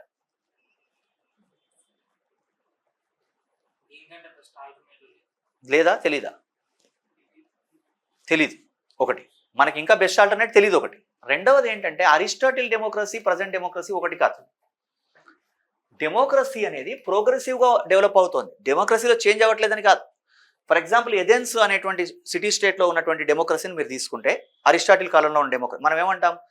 Democracy, the word democracy came from the Greek words demos and cratia. Demos means people, cratia means power కదా. ప్రజాస్వామ్యం అన్న పదం డెమోస్ అండ్ క్రేషియా అనే గ్రీకు పదాల నుంచి వచ్చింది. డెమోస్ అంటే ప్రజలు, క్రేషియా అంటే పాలన అని చెప్తాం. ఆ డెమోక్రసీ ఈ రోజున్న డెమోక్రసీ ఒకటి కాదు. అరిస్టాటిల్ డెమోక్రసీకి 2026లో ఉన్న డెమోక్రసీకి చాలా అడ్వాన్స్మెంట్ ఉంది. అరిస్టాటిల్ డెమోక్రసీలో స్లేవ్స్ ఉన్నారు, స్లేవ్స్కి ఓట్స్ లేవు. అరిస్టాటిల్ డెమోక్రసీలో ఉమెన్కి ఓట్ లేదు. టోటల్ ఉన్నటువంటి ఒక పర్టికులర్ స్టేట్ అంటే ఒక పర్టికులర్ ఏరియాలో ఉన్న వాళ్ళలో 25% కన్నా ఎక్కువ మంది ఓటర్స్ ఉండేవాళ్ళు కాదు. 100 మెంబర్స్ ఉంటే 25% ఓటర్స్, రిమైనింగ్ వాళ్ళకి అసలు ఓట్ హక్కే లేదు. ఈవెన్ అరిస్టాటిల్ చాలా ప్రోగ్రెసివ్ థాట్ ఉన్నటువంటి వ్యక్తి, ఫాదర్ ఆఫ్ పొలిటికల్ సైన్స్, తర్వాత చాలా సైన్సెస్కి ఆయన ఫాదర్. కానీ స్లేవ్కి ఓట్ హక్కు ఇవ్వద్దు అంటాడు అరిస్టాటిల్. ఎందుకలా అంటే స్లేవ్కి అసలు థాట్ ప్రాసెస్ ఉండదు, బానిసకి ఆలోచన ఉండదు, కాబట్టి వాడికి ఓట్ హక్కు ఇవ్వడం ప్రమాదం అంటాడు. అక్కడ నుంచి మనం చాలా మారుతూ వచ్చామా లేదా? అంటే డెమోక్రసీ కన్నా ఆల్టర్నేట్ లేకపోవడం ఒకటి. మోర్ దెన్ దట్ ఏంటి అంటే డెమోక్రసీ ప్రోగ్రెసివ్గా చేంజ్ అవుతూ వచ్చింది. వర్డ్ డెమోక్రసీనే ఉంది కానీ ఆ రోజున డెమోక్రసీ ఈ రోజున డెమోక్రసీ ఒకటి కాదుగా, చాలా చేంజెస్ వచ్చాయి కదా. అంటే డెమోక్రసీలో ఈ చేంజెస్ వచ్చాయని కూడా చెప్పాలి. సో ఇలాంటి క్వశ్చన్లు అడిగితే పార్లమెంట్ తర్వాత ఇంకొంచెం కనెక్టివిటీ వస్తుంది అనుకోండి. సో మొత్తానికి డెమోక్రసీ సక్సెస్ ఆఫ్ ఫెయిల్యూర్ అంటే ఏం చెప్పాలి? సక్సెస్ అనే చెప్పాలి, కొన్ని డిమెరిట్స్ ఉన్నాయి వాటిని ఎలిమినేట్ చేయాలని చెప్పాలి. ఇక మనం ఆన్సర్ చెప్పలేనివి కొన్ని ఉంటాయి కాబట్టి అలాంటప్పుడే బ్రిటన్లో నోలాన్ కమిటీ లాంటి కమిటీని అపాయింట్ చేసి ఆ డిమెరిట్స్ ఎలిమినేట్ చేయాలి. ఎలా ఎలిమినేట్ చేయాలో మీరు నేను చెప్పలేము, ఎందుకంటే చెప్పడానికి అది 10 మార్కుల ప్రశ్న కాబట్టి అక్కడ మీరు రాయలేరు కాబట్టి కష్టం, కాబట్టి ఆ పాయింట్ వాడుకోవాలి. అంటే వాళ్ళు అక్కడ నోలాన్ కమిటీ రికమెండేషన్స్ వచ్చిన తర్వాత ఏమైంది అంటే అక్కడ పార్లమెంటరీ డెమోక్రసీలో చాలా చేంజెస్ వచ్చాయి. ఎక్కడ? బ్రిటన్. సో అలాంటి చేంజెస్ మనం తీసుకురావాలి, అలా చెప్పాలి. సో ఇక్కడ గుర్తుపెట్టుకోండి, ఈ క్లాస్ అంతా కూడా ఎక్కువ థాట్ ప్రాసెస్లో డిబేట్లో నడిచే విషయాలే. ఎందుకంటే ఆబ్జెక్టివ్ మాడ్యూల్ ఎగ్జామినేషన్కి ఏమో పాయింట్స్ సరిపోతాయి, కానీ డిస్క్రిప్ట్లో క్వశ్చన్ ఎక్కడి నుంచి అడగవచ్చు, క్వశ్చన్లు అన్ని రాయడం పాసిబుల్ కాదు. కాబట్టి అన్ని ఆస్పెక్ట్ డిబేట్ చేద్దాం. సో డెమోక్రసీలో ఇంకేమన్నా క్వశ్చన్ ఎక్స్పెక్ట్ చేయొచ్చా? ఇలా కాకుండా సక్సెస్ ఫెయిల్యూర్ కాకుండా క్వశ్చన్ ఇంకేం అడగవచ్చు? డెమోక్రసీ అంటే మేజర్ ఎలక్షనే కదా.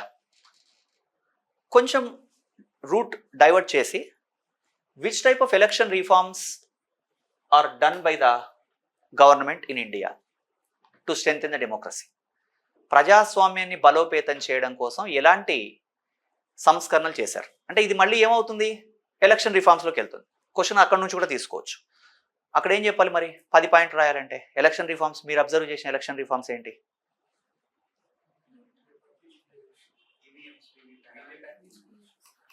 ఈవీఎం. యాక్చువల్గా 1980లోనే ఈవీఎం అనేటువంటిది ఇన్నోవేట్ అయింది. హనీఫ్ అనే అతను ఒక ఈవీఎం కనుక్కుంటే 1981లో కేరళలోని నార్త్ పారావర్ అనే ఒక కాన్స్టిట్యుయెన్సీలో ఓ బై ఎలక్షన్లో ఓ 50 పోలింగ్ బూతుల్లో ఫస్ట్ ఈవీఎం వాడారు. అయితే ఇక్కడ పాయింట్ ఏంటంటే 1951 పబ్లిక్ రిప్రజెంటేటివ్ యాక్ట్ అని ఒకటి ఉంది మనకి. ఈ పబ్లిక్ రిప్రజెంటేటివ్ యాక్ట్ని అమెండ్ చేసి దాంట్లో రాయాలి ఏమని ఈవీఎంస్ వాడతామని. ఆ పాయింట్ రాయలేదు. రాయకుండా ఏం చేశారు, డైరెక్ట్గా ఈవీఎంస్ యూజ్ చేశారు. కాబట్టి అక్కడ అపోనెంట్ ఎవరైతే ఓడిపోయాడో వాడు కోర్టులో ఛాలెంజ్ చేశాడు ఏమని, అసలు ఈవీఎం యూజ్ చేయడం తప్పని. కోర్టు డిక్లేర్ చేసింది ఎలక్షన్ ఈజ్ నాట్ వ్యాలిడ్. కాబట్టి ఆ ఎలక్షన్ పోయింది. ఆ తర్వాత ఏం చేశారు, 1989లో 1951 పబ్లిక్ రిప్రజెంటేటివ్ యాక్ట్ని అమెండ్ చేశారు. పబ్లిక్ రిప్రజెంటేటివ్ యాక్ట్ని అమెండ్ చేసి ఏం చేశారు, ఈవీఎంస్ యూజ్ చేయాలని. అప్పటి నుంచి ఇంకా 1989 నుంచి ఇంకా మనకి రకరకాల ఎక్స్పెరిమెంట్ జరిగాక 1999లో గోవాలో కంప్లీట్గా విధానసభ ఎలక్షన్స్లో, 2004 నుంచి లోక్సభ ఎలక్షన్స్లో ఈవీఎంస్ వాడతాం. ఈవీఎం తర్వాత ఏంటి నెక్స్ట్, జనరల్గా ఉన్నవి. ఈవీఎం తర్వాత వివిప్యాట్ ఏంటి, voter verifiable paper audit trial. అంటే మనం ఈవీఎంలో బటన్ నొక్కిన తర్వాత మనకు ఎవరు ఓటేసామో చూసుకోవడానికి వివిప్యాట్. మరి నోటా, ఫస్ట్ ఈవీఎం అంటే 2014 ఎలక్షన్లో అక్కడ మనకి 2014లో లోక్సభ ఎలక్షన్ జరిగినప్పుడు ఈవీఎం ఫస్ట్ టైం ఇండియా వైడ్గా యూజ్ చేసినప్పుడు ఈవీఎంలో నోటా బటన్ లేదు. సుబ్రహ్మణ్య స్వామి అనే వ్యక్తి కేసు వేసిన తర్వాత ఏంటి, ఆర్టికల్ 19లో మనకి freedom of thought and expression ఉంది. ఆర్టికల్ 21లో అంటే మనకి సీక్రసీ, గోప్యంగా ఉండే హక్కు ఉంది. ఇప్పుడు నేను ఎవరికి ఓటు వేయాలనుకోవట్లేదు, అలాంటప్పుడు నా ఎక్స్ప్రెషన్ నేను చెప్పాలిగా. అంటే నువ్వు ఇంట్లో ఉండు అంటే ఎలా, నాకు ఇష్టం లేదన్న విషయం కూడా తెలియాలిగా కదా. అందుకని ఏం చేశారు, నోటా సుబ్రహ్మణ్య స్వామి కేసు తర్వాత. నెక్స్ట్ మనకి ఫస్ట్ ఎలా ఉండేది, 1952 జనరల్ ఎలక్షన్ అంటే ద్విసభ్య నియోజకవర్గాలు ఉండేవి, అంటే డ్యూయల్ మెంబర్ కాన్స్టిట్యుయెన్సీస్ ఉండేవి. డ్యూయల్ మెంబర్ కాన్స్టిట్యుయెన్సీ అనే కాన్సెప్ట్ ఎక్కడన్నా విన్నారా? అంటే ఇప్పుడు మనకి 543 లోక్సభ సీట్స్లో 543 కాన్స్టిట్యుయెన్సీకి 543 రిప్రజెంటేటివ్స్ ఉంటారు కదా.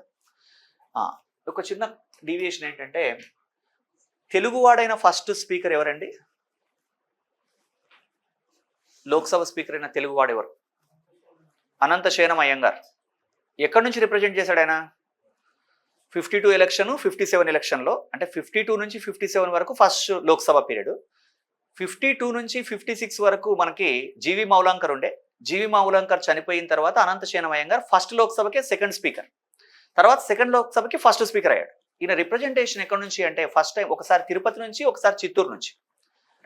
ఇప్పుడు ఆంధ్రప్రదేశ్ స్టేట్లో, ఈ రోజున ఆంధ్రప్రదేశ్ స్టేట్లో ఎస్సీ రిజర్వ్డ్ కాన్స్టిట్యుయెన్సీస్ ఏమున్నాయి, చిత్తూరు, తిరుపతి, బాపట్ల, అమలాపురం. ఈ 4 ఎస్సీ రిజర్వ్డ్ కాన్స్టిట్యుయెన్సీస్. ఇది ఆబ్జెక్టివ్ మాడ్యూల్లో అక్కడ మాట్లాడుకున్నాం. ఇక్కడ పాయింట్ ఏంటంటే, Chittoor, Tirupati SC reserved constituencies కదా, మొదటి నుంచి ఎస్సీ రిజర్వ్డ్ ఉన్నాయి. అలాంటప్పుడు అనంతశయనం అయ్యంగార్ ఈయన ఫార్వర్డ్ కమ్యూనిటీ, ఈయన ఎలా లోక్సభలో రిప్రజెంట్ చేసి ఉంటాడు, రిజర్వ్డ్ కాన్స్టిట్యుయెన్సీ నుంచి వచ్చి కదా. అంటే ఇంత డీప్గా ఎవరైనా చదివితే ఇట్లా కనెక్ట్ చేసుకుంటే డౌట్లు వస్తాయి. 1952-57 జనరల్ ఎలక్షన్లో ఏంటి అంటే డ్యూయల్ మెంబర్ కాన్స్టిట్యుయెన్సీస్ ఉండేవి. అంటే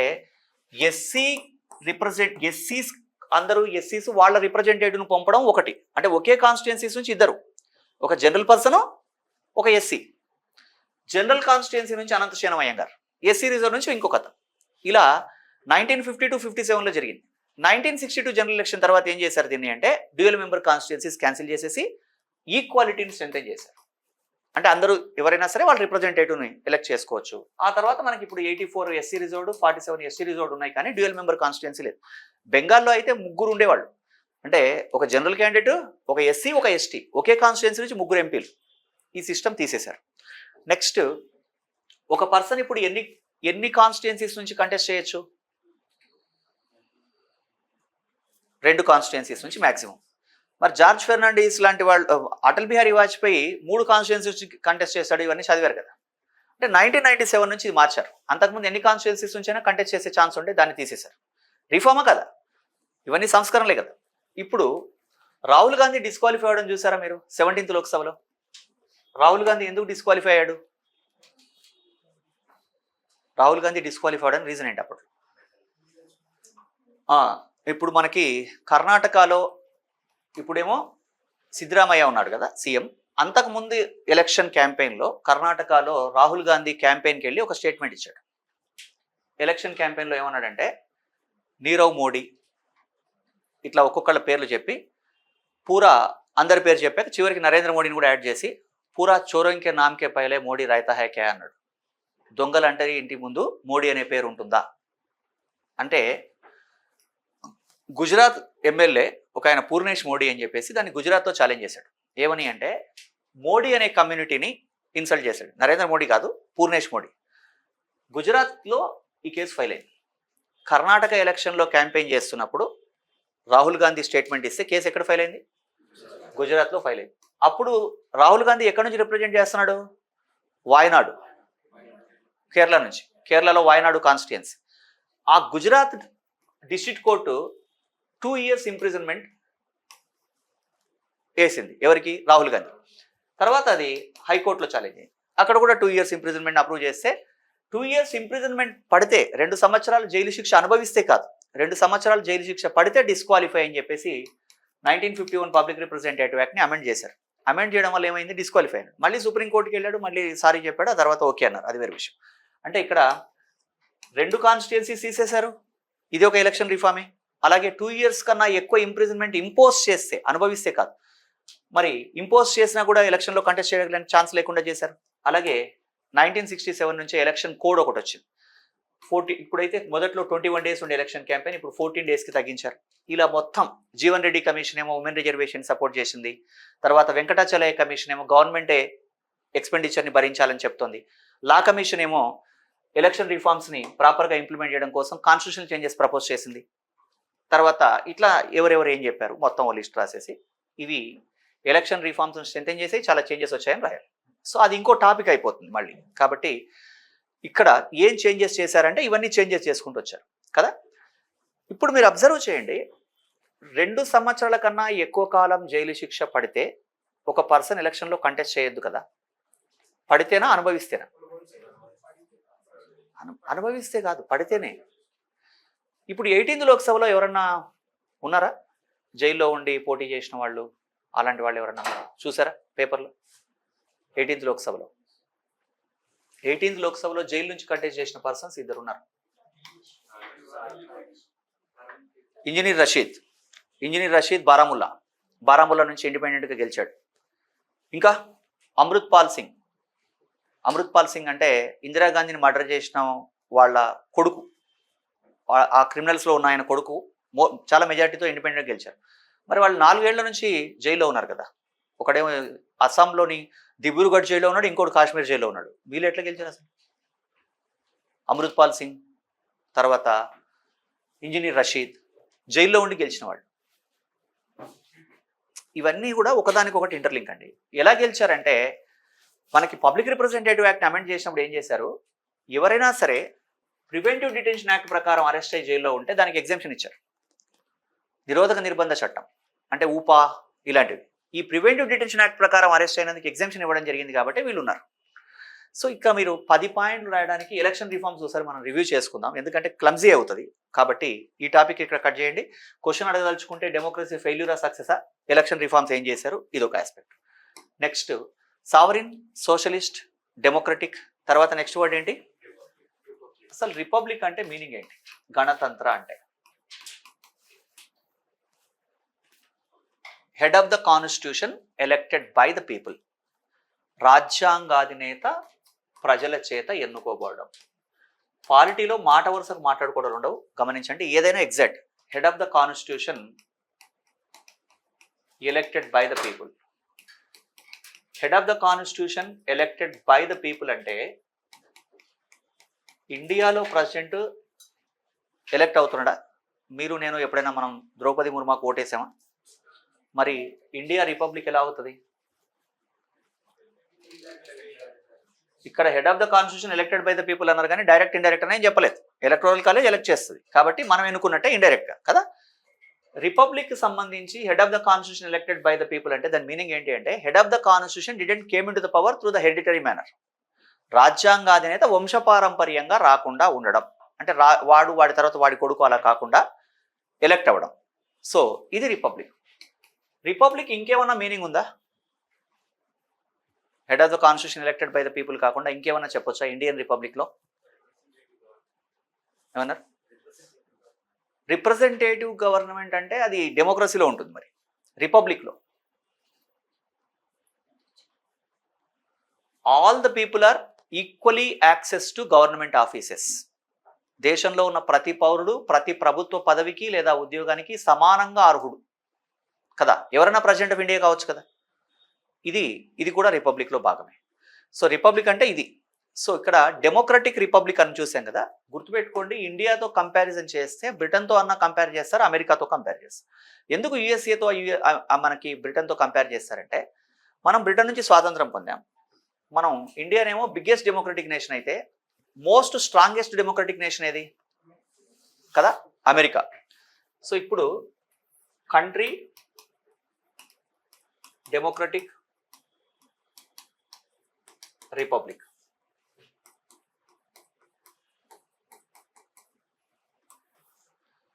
యుఎస్ఏ డెమోక్రటిక్ నేషన్ ఏనా? ఎస్. యుఎస్ఏలో రిపబ్లిక్ సిస్టమ్ ఉందా లేదా? ఉంది. యూకే డెమోక్రటికేనా? Yes or no? Yes. No అనుకోవద్దు. యుఎస్ఏలో రిపబ్లిక్ సిస్టమ్ ఉందా? లేదు. క్వీన్ ఆర్ కింగ్ ఎలా వస్తారు? హెరిడిటరీగా వస్తారు. India democratic republic. అంటే ఇక్కడ డెమోక్రసీ కింగ్స్ రూల్ ఎగ్జిస్ట్ అవుతున్నది ఎక్కడ? బ్రిటన్లో. ఇండియా యుఎస్ఏలో డెమోక్రటిక్ రిపబ్లిక్ కొనసాగుతుంది కదా. సో ఈ డిఫరెన్సెస్ ఒకసారి ఐడెంటిఫై చేయండి. ఇంకా మళ్ళీ మనం కొంచెం ముందుకెళ్ళాక పార్లమెంటరీ ఫార్మ్ ఆఫ్ గవర్నమెంట్ వచ్చాక లింక్ చూద్దాం. సో ఇక్కడ మనకి రిపబ్లిక్ అంటే ఏంటో తెలుసుకున్నాక, head of the constitution elected by the people అయ్యాక, head of the government head of the constitution మధ్య డిఫరెన్స్ చూడండి. ఇండియాలో హెడ్ ఆఫ్ ద గవర్నమెంట్ ఎవరు? ప్రభుత్వాధినేత. Head of the government prime minister. Head of the constitution president. అమెరికాలో head of the government ఎవరు? యుఎస్ఏలో ప్రభుత్వాధినేత. Head of the constitution ప్రెసిడెంటే. యుఎస్ఏలో head of the constitution head of the government, ప్రభుత్వాధినేత రాజ్యాంగాధినేత రెండు అక్కడ అధ్యక్షుడే. బ్రిటన్లో హెడ్ ఆఫ్ ద కాన్స్టిట్యూషన్ రాజ్యాంగాధినేత, head of the constitution king or queen. బ్రిటన్లో head of the government prime minister కదా. సో ఇది difference. Sovereign, socialist, secular, democratic, republic, integrity. సమైక్యత సమగ్రత అంటే ఏంటది? ఇంటిగ్రిటీ అంటే బ్రదర్వుడ్నెస్ అమాంగ్ ద పీపుల్ అని, బ్రదర్వుడ్నెస్ అమాంగ్ ద ప్లేసెస్ అని చెప్పొచ్చు. దేశంలోని వివిధ ప్రాంతాల మధ్య ఐక్యత ఉండడం, బ్రదర్వుడ్నెస్ అమాంగ్ ద ప్లేసెస్. ఇది కూడా మీరు అబ్జర్వ్ చేస్తే ఇంటిగ్రిటీ అనే వర్డ్ని ఇన్కార్పొరేట్ చేశారా ప్రియాంబుల్లో? ప్రవేశికలో మనకి మన ఇంటిగ్రిటీ, సమైక్యత సమగ్రత అనే పదాన్ని ఇన్కార్పొరేట్ చేశారు కదా. రీజన్స్ ఏంటి? ఎందుకు ఇన్కార్పొరేట్ చేయాల్సి వచ్చింది? ఇప్పుడు డైవర్సిఫైడ్ కంట్రీ ఇండియా అయినప్పుడు, భిన్నత్వం ఉన్నటువంటి దేశంలో మన అందరికీ తెలుసు, ఇంత పెద్ద కాన్స్టిట్యూషన్లో ఉన్నటువంటి 395 నెంబర్డ్ ఆర్టికల్స్లో డైవర్సిటీని చాలా చోట్ల చాలా డైవర్సిటీ ఉంది. నార్త్ ఇండియా వేరు, సౌత్ ఇండియా వేరు, నార్త్ ఈస్టర్న్ స్టేట్స్ వేరు. ఒక చోట దేవుడిలాగా ఆవుని పూజిస్తే ఇంకో చోట ఆవుని ఫుడ్ లాగా భావిస్తారు. ఇంత డైవర్సిటీ ఉన్న కంట్రీలో వీళ్ళందరికీ కావాల్సిన కాన్స్టిట్యూషన్ రాసుకున్నాం కదా. SC, ST, BC, minority, women welfare అన్ని రాసిన తర్వాత మళ్ళీ ఇంటిగ్రిటీ ఎందుకు ఇన్కార్పొరేట్ చేశారు? ఇప్పుడు మీరు అడిగారు ఇంతకుముందు, సార్ 3 వర్డ్స్ ఇన్కార్పొరేట్ చేశారు కదా, దాంట్లో స్పెసిఫిక్గా ఇంటిగ్రిటీని ఇన్కార్పొరేట్ చేయడానికి రీజన్స్ ఏంటి? సమైక్యత సమగ్రత అంటే దేశంలో సమైక్యత సమగ్రత ఉంది. Article 1 India is a union of states. భారతదేశం రాష్ట్రాల సముదాయం అన్నప్పుడు ఇంకా ఇక్కడ స్టేట్స్ కంట్రీలో విడిపోయే ఛాన్సే లేదు. మళ్ళీ ఇంటిగ్రిటీ ఎందుకు యాడ్ చేయాలి? స్పెషల్ సపరేటిస్ట్ మూమెంట్స్, వివిధ రాష్ట్రాల్లో ఉన్నటువంటి వేర్పాటువాద ఉద్యమాలు, నాగాలాండ్, మణిపూర్, పంజాబ్ కదా. ఇంటిగ్రిటీ అనే వర్డ్ ఎప్పుడు ఇన్కార్పొరేట్ చేశారనుకున్నాం? 1976. మీరు అబ్జర్వ్ చేయండి, 1962 చైనా వార్ తర్వాత నెహ్రూ చరిష్మా డైల్యూట్ అయింది. యాక్చువల్గా పాపం 1964లో నెహ్రూ ఈ చైనా వార్ ఇంపాక్ట్ వల్ల చనిపోయినాడు అంటారు చాలామంది. చైనా వార్ తర్వాత ఏమైపోయింది అంటే దేశంలో కొంతమందికి అంటే రెక్కలు వచ్చాయి. పెద్దవాడు కొంచెం డైల్యూట్ అయితే మిగతా చిన్న వాళ్ళు అందరూ పైకి లేస్తారు. అది సహజంగా జరిగేది. అయితే నెహ్రూ హిందూ, చీనా, బాయి, పంచశీల్ ఇవన్నీ ఫెయిల్ అయినాయనే ఉద్దేశంతో కొన్ని వర్గాల వాళ్ళు ఏం చేశారు, మేము ఒక సపరేట్ కంట్రీ అవుతాం. నాగాలాండ్ కానీ ఇలాంటి చోట్ల మూమెంట్స్ వచ్చాయి. ఇవన్నీ మూమెంట్స్ వచ్చిన తర్వాత ఏం చేశారు, అంటే 15th 16th కాన్స్టిట్యూషనల్ అమెండ్మెంట్స్ చేసి 19 మీద లిమిటేషన్స్ ఇంపోజ్ చేశారు. అంటే ఏం చేశారు అంటే ఎవరన్నా సరే ఇంటిగ్రిటీని దెబ్బతీసి చర్యలు చేపడితే వాళ్ళని అరెస్ట్ చేయొచ్చు. దాన్ని బేస్ చేసుకుని వచ్చిందే 1967లో అన్లాఫుల్ యాక్టివిటీస్ ప్రివెన్షన్ యాక్ట్, చట్ట వ్యతిరేక కార్యకలాపాల నిరోధక చట్టం. ఈ అన్లాఫుల్ యాక్టివిటీస్ ప్రివెన్షన్ యాక్ట్ 1967 తర్వాత అమెండ్ అవుతూ వచ్చింది. రీసెంట్గా ఇది ఎగ్జిస్టెన్స్లో ఉంది. లాస్ట్ టైం అమెండ్ అయింది 2019లో కదా. దీని తర్వాత మీరు అబ్జర్వ్ చేస్తే 1969లో ఫస్ట్ ఏఆర్సీ రికమెండేషన్స్ని గవర్నమెంట్ ఇంప్లిమెంట్ చేయలేదు. అంటే 66లో first administrative reforms committee appoint అయింది. మొరార్జీ దేశాయ్ తర్వాత హనుమంతయ్య ఇద్దరు చైర్మన్గా ఉంటారు ఆ కమిటీకి. ఆ రికమెండేషన్స్ ఇంప్లిమెంట్ కాకపోతే మళ్ళీ రాజమన్నార్ కమిటీని అపాయింట్ చేశారు. ఎవరు? తమిళనాడు గవర్నమెంట్. రాజమన్నార్ కమిటీ ఏం చేస్తోంది, ఏం డిమాండ్ చేసింది అంటే ఆల్మోస్ట్ తమిళనాడు ఒక సపరేట్ నేషన్గా మారాలని. ఇండైరెక్ట్గా వాళ్ళ డిమాండ్స్ అంటే 356 రిమూవ్ చేయండి, 365 రిమూవ్ చేయండి, అసలు గవర్నర్ అనే పొజిషన్ తీసేయాలి, ఇలాంటివన్నీ. ఆ తర్వాత రాజమన్నార్ కమిటీ తర్వాత పంజాబ్లో ఆనందపూర్ సాహెబ్ రెజల్యూషన్ వచ్చింది. వీళ్ళు కూడా పంజాబ్ ఏమంటున్నారు, పంజాబీ సుబా. పంజాబ్ వాళ్ళు కరెన్సీ ప్రింట్ చేసుకున్నారు, ఒక నేషనల్ ఫ్లాగ్ తయారు చేసుకున్నారు, వాళ్ళకు కంట్రీ ప్లాన్ మ్యాప్ కూడా తయారు చేసుకున్నారు. అంతవరకు వెళ్ళి అలాగే అంటే తమిళనాడులోను నాగాలాండ్లోను పంజాబ్లోను జరిగినటువంటి సపరేటిస్ట్ మూవ్మెంట్ల తర్వాత నెక్స్ట్ వెస్ట్ బెంగాల్ మెమరాండం వచ్చింది. ఇవన్నీ జరిగిన తర్వాత 1976లో ఏం చేశారు, ఇంటిగ్రిటీ అనే వర్డ్ ఇన్కార్పొరేట్ చేసి ప్రియాంబుల్లో మనకి ఇంకోటి ఏంటి అంటే బ్రదర్హుడ్నెస్ అనేటువంటి దాన్ని స్ట్రెంథెన్ చేయడం కోసం ఇంటిగ్రిటీని ఇన్కార్పొరేట్ చేయాల్సి వచ్చింది. ఈ దేశంలో ఉన్న వాళ్ళందరూ ఒకటే, ఎక్కువ తక్కువ లేదు, ఎవరు తక్కువ కాదు ఎవరు ఎక్కువ కాదని చెప్పడం కోసం. సో దీని వెనకాల చాలా ఇవన్నీ రీజన్స్ ఉన్నాయి. సో ఇవన్నీ రీజన్స్తో పాటు ఇందిరాగాంధీ అనుకుంది కాబట్టి ఇన్కార్పొరేట్ చేశారు. ఓకేనా. So sovereign, socialist, secular, democratic, republic, integrity. దేశంలో ఈరోజు ఐక్యత ఉందా లేదా? ఉంది కాబట్టి ఇన్ని స్టేట్స్, ఇన్ని యూనియన్ టెరిటరీస్ డిఫరెంట్ కల్చర్లో అయినా ఎగ్జిస్ట్ అవుతా ఉన్నాం. సో ఇవన్నీ కూడా ఆస్పిరేషన్స్ ఆఫ్ ద కాన్స్టిట్యూషనల్ ఫ్రేమర్స్గా మనం చూస్తాం. ఇక దీని తర్వాత ఆపర్చునిటీస్ టు ద పీపుల్, రాజ్యం ప్రజలకు కల్పించిన అవకాశాలు. దీంట్లో ఫస్ట్ వర్డ్ ఏంటి? జస్టిస్, న్యాయం. అసలు జస్టిస్ అంటే ఏంటి?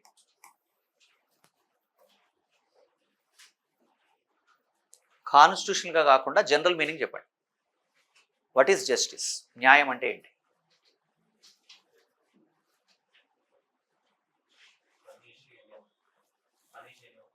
పనిష్ ఎనీవన్, అది మొనార్కిజం అవుతుంది, నియంతృత్వం అవుతుంది. జస్టిస్ అంటే ఏంటి? ఫస్ట్ టైం మనమేం వినట్లేదు ఈ పదం, మనందరికీ తెలుసు. పోనీ ఒకసారి అబ్జర్వ్ చేయండి, ఒక 2 years ఓల్డ్ పిల్లవాడు మాట్లాడుతున్నప్పుడు వాడికి ఇబ్బంది, చీకట్లోకి పోయాడు అనుకోండి, నాకు భయం ఉంది అంటాడు, ఫియర్ అంటాడు. ఫియర్ అంటే ఏంటి? ఫియర్ అనే ఎమోషన్ మనందరికీ తెలుసు, కానీ దాన్ని మనం డిఫైన్ చేయడం కష్టం. అలాగే కొన్ని వర్డ్స్ అబ్స్ట్రాక్ట్ వర్డ్స్ ఉన్నాయి.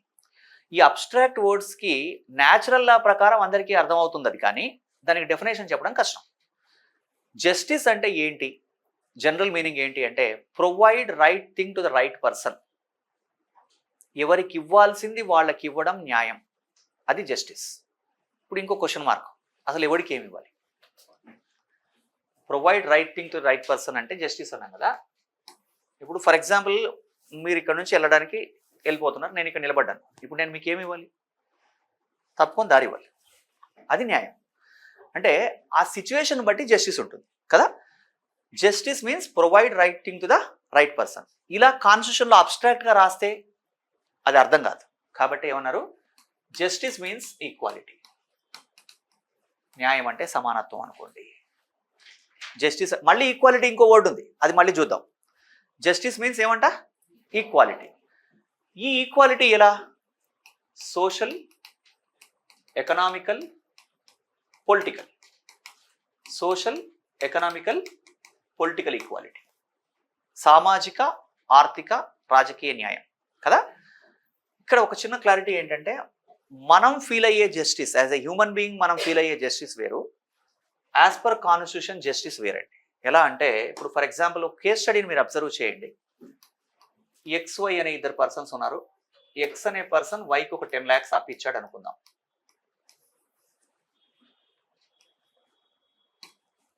X అనే పర్సన్ Yకి ఇచ్చాడు. ఒక 3 monthsలో నేను నీకు రిటర్న్ చేస్తాను అన్నాడు. నోట్ రాసుకున్నాడు, ప్రామిసరీ నోట్, చెక్ అంతా అయిపోయింది. కానీ వై ఏం చేశాడు, మళ్ళీ ఆ తర్వాత అప్స్కాండ్ అయిపోయాడు, కనపడలేదు. ఒక 5 yearsకి ఎక్స్ ఎతికి వాడిని పట్టుకున్నాడు. డబ్బులు కావాలంటే నేను ఇవ్వను అన్నాడు. వై ఇప్పుడు ఎక్స్కి జస్టిస్ ఎలా పాసిబిలిటీ ఉంది చెప్పండి. ఏం చేయాలి ఎక్స్ నెక్స్ట్ ప్రొసీజర్లో? ఫస్ట్ అంటే ప్రొసీజర్ ఏంటి, లీగల్ ప్రొసీజర్ ఏంటి? ఎక్స్ కోర్టుకి వెళ్తాడు, అంతే కదా.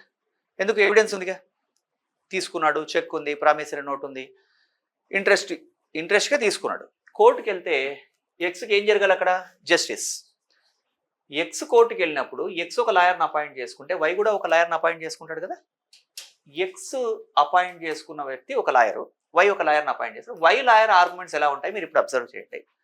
ఫస్ట్ పాయింట్ నెంబర్ 1 ఏమడుగుతాడంటే వై లాయర్ ఎక్స్ని, నువ్వు నా క్లయింట్కి 10 lakhs ఇచ్చావు కదా, are you have a money lender licence to provide money to someone? నీకు డబ్బులు ఇవ్వడానికి లైసెన్స్ ఉందా అంటే ఎక్స్ కామన్ మ్యాన్, పాపం నాకు అవన్నీ తెలియదు సార్, డబ్బులు ఇవ్వడానికి కూడా లైసెన్స్ ఉండాలని తెలియదు, ఏదో పొలం అమ్ముకుంటే 10 lakhs వచ్చాయి వీడికి ఇచ్చాను అడిగాడని అంటాడు. అంటే అప్పుడు ఏమంటాడు వై లాయర్ అంటే, note this point your honour,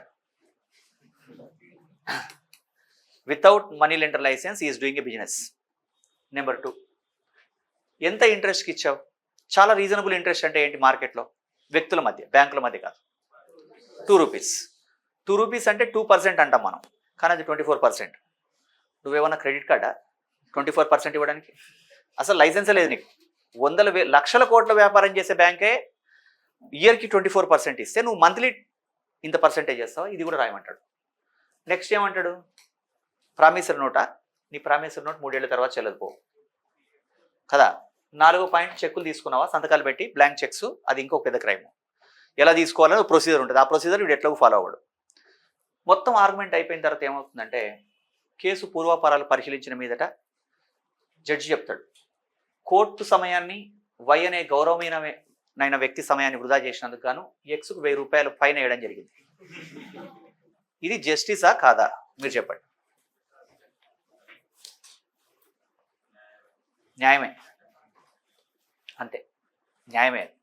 కానీ ఏం కాదు, ధర్మం కాదు, అంతే కదా. మీ దగ్గర నేను ఒక 10 rupees తీసుకున్నానంటే 50 years తర్వాత మీరు కనపడ్డా మీకు ఇచ్చేయాలి కదా, అది ధర్మం. సో అదేదో ఒక ఆడియో ఫంక్షన్లో చెప్పాడు రామ్ గోపాల్ వర్మ, విజయవాడలో ఎక్కడో చిన్నప్పుడు కాలేజీలో ఉన్నప్పుడు, స్కూల్ ఉన్నప్పుడు, కాలేజీలో ఎగ్గొట్టి సినిమాలు చూస్తున్నప్పుడు క్యాంటీన్లో సమోసాలు అమ్మే వ్యక్తికి 50 రూపాయలు అప్పు ఉన్నాడట, 50 ఎంతో. ఒక ఆడియో ఫంక్షన్కి వచ్చినాక దాదాపు 15 ఏళ్ల తర్వాత ఎప్పుడో ఆ 50 రూపాయలు ఆయనకి ఇవ్వండి, నేను ఆయనకి ఇవ్వాలని చెప్పాడు. ఆయన తీసుకోలేదు. పోనీలే, నువ్వు ఎప్పుడు నాకు బాకీ ఉన్నట్టు ఉంటుంది పో అన్నాడు ఆయన. అంటే ఇప్పుడు పెద్దవాడు వేయిస్తావా 50? ఇవ్వాల్సినప్పుడు ఇవ్వాలి కదా. సో కాబట్టి మెమొరీ కింద ఉంటుంది నాకు. అంటే ఇక్కడ ఏంటి, ఇవ్వడం అది న్యాయం కాదు, ధర్మం. ఇక్కడ అంటే మనం ఎందుకు ఈ ఎగ్జాంపుల్ నేను చెప్పానంటే, టీ కొట్టు దగ్గర టీలు తాగుతూ విజయ్ మాల్యన్ గవర్నమెంట్ ఎందుకు తీసుకురాలేదు, నేనే ప్రైమ్ మినిస్టర్ అయితే అసలు ఆపరేషన్ సింధూర్ ఆపకపోతుంటిని, అసలు గ్లోబ్లో నుంచి పాకిస్తాన్ ఎలిమినేట్ చేస్తుంటే అని మాట్లాడుతుంటాడు. మళ్ళీ 10 రూపాయలు టీకి ఉండవు.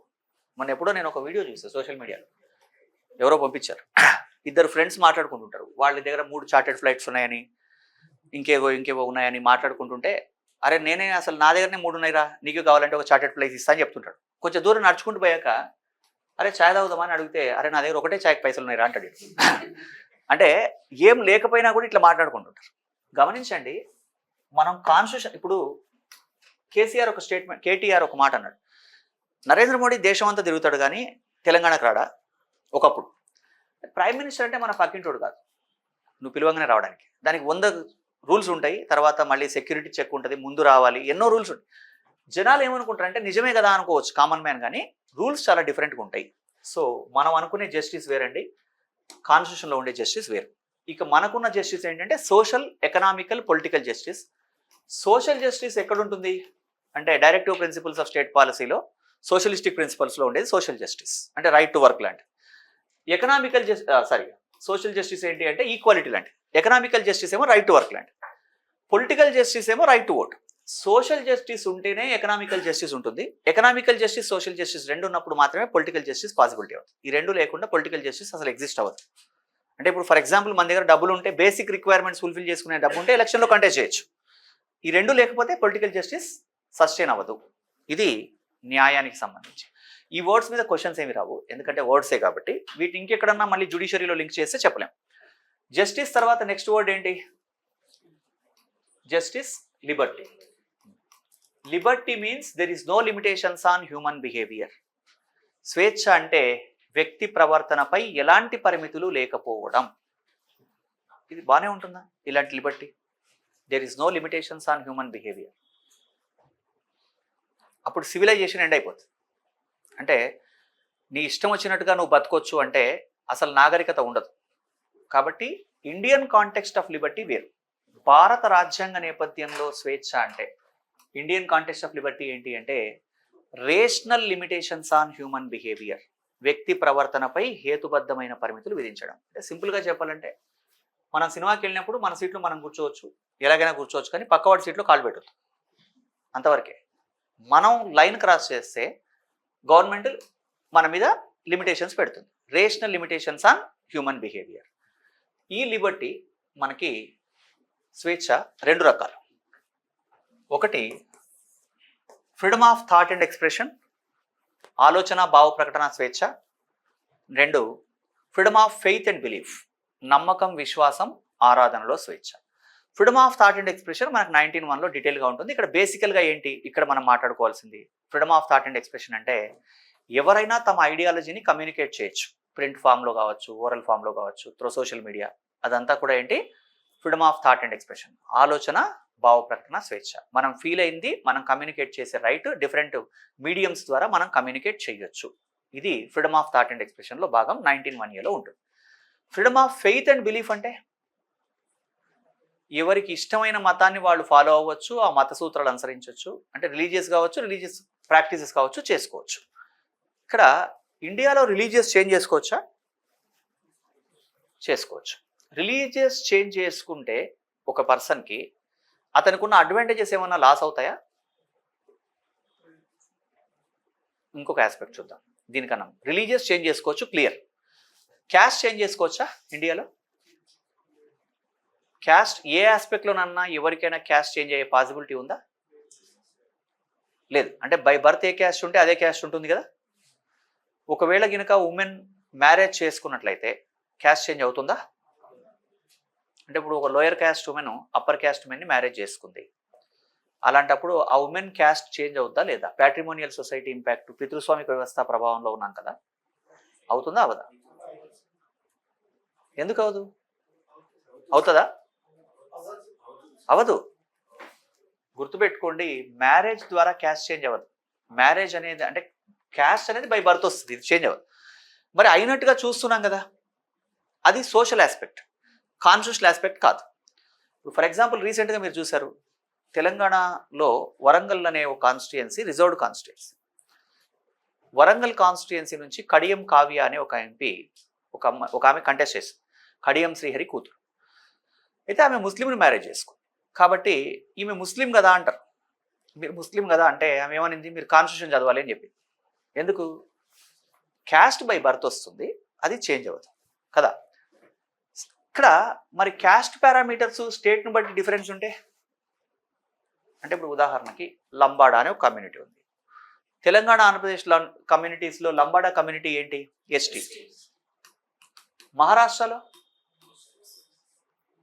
Forward BC community. ఒక చిన్న ఎగ్జాంపుల్ ఏంటంటే, చాలా ఏళ్ల క్రితం ఖానాపూర్ అనే ఒక కాన్స్టిట్యుయెన్సీ, ఆదిలాబాద్ జిల్లాలో ఖానాపూర్ అనే ఒక ఎమ్మెల్యే కాన్స్టిట్యుయెన్సీలో రమేష్ రాథోడ్ అని ఒక పొలిటీషియన్ ఉండే, రీసెంట్గా చనిపోయినాడు. ఆయన లంబాడా కమ్యూనిటీ. వాళ్ళ రిలేటివ్ ఒక ఆమె, వాళ్ళు కూడా లంబాడానే, మహారాష్ట్ర అమ్మాయిని మ్యారేజ్ చేసుకున్నాడు.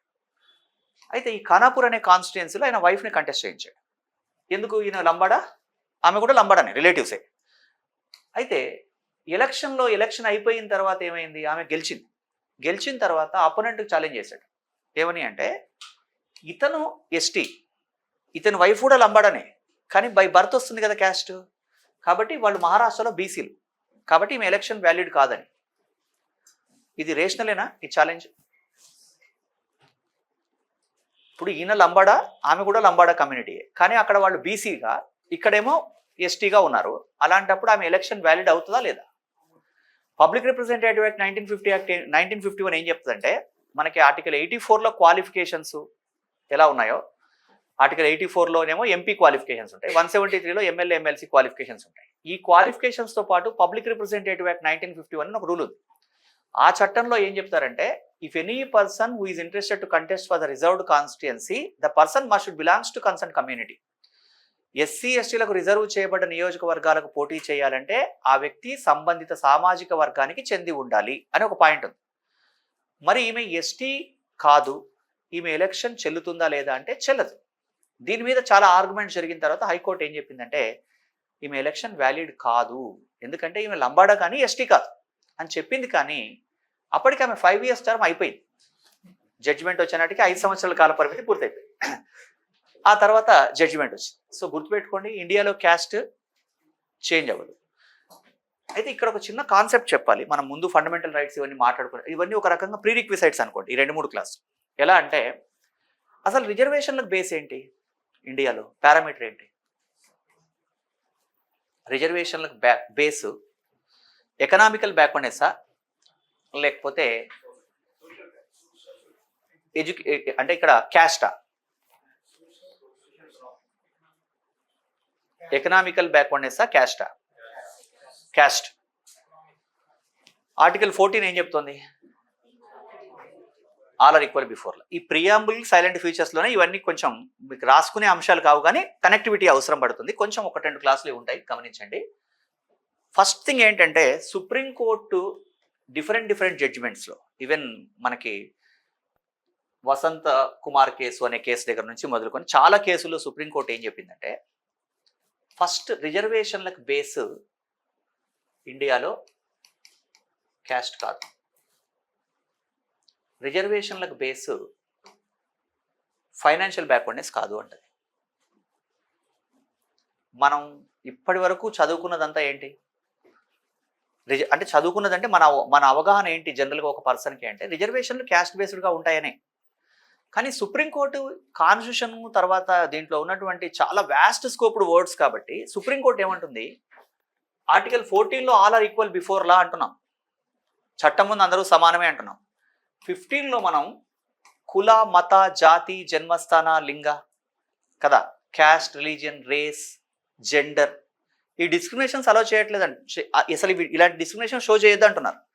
అలాంటప్పుడు రిజర్వేషన్లకు బేస్ క్యాస్ట్ ఎలా అవుతుంది? ఇది వీళ్ళ ఆర్గ్యుమెంట్. అయితే ఇక్కడ మనకి కోకా సుబ్బారావు అని చెప్పేసి మీకు తెలుసు, ఆంధ్రప్రదేశ్ రాష్ట్రానికి ఆంధ్ర స్టేట్ హైకోర్టుకి ఫస్ట్ చీఫ్ జస్టిస్. ఆయన డైరెక్ట్గా చెప్పాడు, రిజర్వేషన్లకి బేస్ క్యాస్ట్ అని తీసుకోకర్లేదు అని జడ్జిమెంట్. రిజర్వేషన్లకు బేస్ క్యాస్ట్ కాదంటే, రిజర్వేషన్లకు బేసు ఎకనామికల్ బ్యాక్వర్డ్నెస్ కూడా కాదంటారు. మరి ఏంటి? Number 1 social untouchability. రిజర్వేషన్లకు బేస్ ఏంటి? Social untouchability. నెంబర్ 2 ఏంటి అంటే ఎడ్యుకేషనల్ బ్యాక్వర్డ్నెస్. ఈ 2 పారామీటర్స్గా తీసుకోవాలి. సో ఇలాంటివి వచ్చినప్పుడు కొంచెం సెన్సిటివ్గా మీరు సమర్థించుకోవాలంటే ఆ ఆర్గ్యుమెంట్లు రాయాలి, సమర్థించుకోకూడదంటే సుప్రీంకోర్టు జడ్జిమెంట్లు వాడాలి. సమర్థించుకోవాల్సి వచ్చినప్పుడు ఎలా వాడాలి, ఎవరేమన్నారు కాన్స్టిట్యూంట్ అసెంబ్లీ, అది నేను చెప్తాను. ఇక్కడ పాయింట్ ఏంటి, సుప్రీంకోర్టు ఒపీనియన్ ప్రకారం చాలా సందర్భాల్లో రిజర్వేషన్లకు base caste, not only caste అని కొన్నిసార్లు అన్నారు, చాలా సందర్భాల్లో క్యాస్ట్ కాదన్నారు. ఇక్కడ రిజర్వేషన్లకు ప్రాతిపదిక కులం కాదు, ఆర్థిక వెనుకబాటుతనం కాదు అని చెప్పినప్పుడు మీ కౌంటర్ ఆర్గ్యుమెంట్ ఏంటి? EWS reservation. అవునా? 15(6) ప్రకారం ఈడబ్ల్యూఎస్ రిజర్వేషన్స్ ఇచ్చారు. ఎక్కడ? ఎడ్యుకేషనల్ ఇన్స్టిట్యూషన్స్లో. 16(6) ప్రకారం ఈడబ్ల్యూఎస్ రిజర్వేషన్స్ ఇచ్చారు. ఎక్కడ? ఎంప్లాయ్మెంట్లో. ఈడబ్ల్యూఎస్ అంటే ఎకనామికలీ వీకర్ సెక్షన్. మరి ఎకనామికలీ వీకర్ సెక్షన్స్కి రిజర్వేషన్లు ఇస్తూ క్యాస్ట్ కాదంటారు ఏంటి కదా? పోనీ క్యాస్ట్ పక్కన పెట్టండి, అసలు ఎకనామికల్ బ్యాక్వర్డ్నెస్సే పారామీటర్ కాదంటున్నారు ఏంటి? ఎలా కన్సిడర్ చేయాలి కదా? దీన్ని జస్ట్ అంటే ఇది ఇంతే, దీనికి సాంకేతిక కారణాలు ఉన్నాయని చెప్పి మనం ముందుకు వెళ్ళిపోవడం ఒక పద్ధతి. లేదు అంటే అసలు దీని వెనకాల ఉన్న నేపథ్యం ఏంటి అని మనం ఒకసారి రివ్యూ చేయడం ఒక పద్ధతి. ఇది అక్కడ వచ్చినప్పుడు మళ్ళీ మాట్లాడదామా, ఇక్కడ ఒకసారి రివ్యూ చేయాలి. అసలు ఇవి రావడానికి రీజన్స్ ఏంటి? రీజన్స్ ఏంటి అంటే, మనకి అంటే మనం కనుక గమనించినట్లయితే 1953లో ఫస్ట్ బీసీ కమిషన్ అపాయింట్ అయింది. ఆ బీసీ కమిషన్ 1955లో రిపోర్ట్ ఇచ్చిందండి. కాకా సాహెబ్ కేల్కర్ చైర్మన్షిప్లో ఫస్ట్ బీసీ కమిషన్ అపాయింట్ అయింది. ఆ రిపోర్ట్ ఏమి ఇచ్చారో గవర్నమెంట్ రివీల్ చేయలేదు. తర్వాత 1979లో సెకండ్ బీసీ కమిషన్ అపాయింట్ చేశారు, అదే మండల్ కమిషన్. 1978లో రిపోర్ట్ ఇచ్చింది మండల్ కమిషన్. మండల్ కమిషన్ ఏం చేసింది అంటే ఇంపారికల్ స్టడీ చేసి ఇండియాలో బీసీ పాపులేషన్ 52% ఉందని, అలాగే బీసీలో సబ్ క్యాస్ట్లు 3743 3743 ఉపకులాలు ఉన్నాయని చెబుతూ, అంతకన్నా ముందే అంటే 1980 కన్నా ముందే సుప్రీంకోర్టు జడ్జిమెంట్లు కొన్ని ఉన్నాయి. దేవదాసన్ వర్సెస్ తమిళనాడు కేసు అనే కేసు, బాలాజీ వర్సెస్ మద్రాస్ రాష్ట్రం కేసు, ఈ కేసుల్లో రిజర్వేషన్లు ఓవరాల్గా 50% క్రాస్ అవ్వద్దు అని ఉంది. ఆల్రెడీ ఎస్సీ ఎస్టీకి రిజర్వేషన్లు ఉన్నాయి కాబట్టి వీళ్ళు ఏం చేశారు, మండల్ కమిషన్ 27% రిజర్వేషన్లు ఇవ్వండి. ఎవరికి? ఓబీసీకి. ఇది చెప్పారు. 1980లో సెకండ్ బీసీ కమిషన్ రిపోర్ట్ ఇచ్చాక ఇక 80 నుంచి మీకు పొలిటికల్ డైనమిక్స్ తెలుసు. 80 నుంచి 84 వరకు ఇందిరాగాంధీ రూలింగ్, 84 నుంచి 89 రాజీవ్ గాంధీ రూలింగ్. ఈ పీరియడ్లో వీళ్ళకి ఎదురు లేకుండా నడిచింది కాబట్టి వీళ్ళు ఏమీ పట్టించుకోలేదు. కానీ 1989లో రాజీవ్ గాంధీ ఎలక్షన్కి వెళ్ళిన తర్వాత, అంటే ఇందిరాగాంధీ చనిపోయాక ఒక టర్ము రాజీవ్ గాంధీకి అబ్జల్యూట్ మోర్ దెన్ 400 సీట్స్ వచ్చాయి.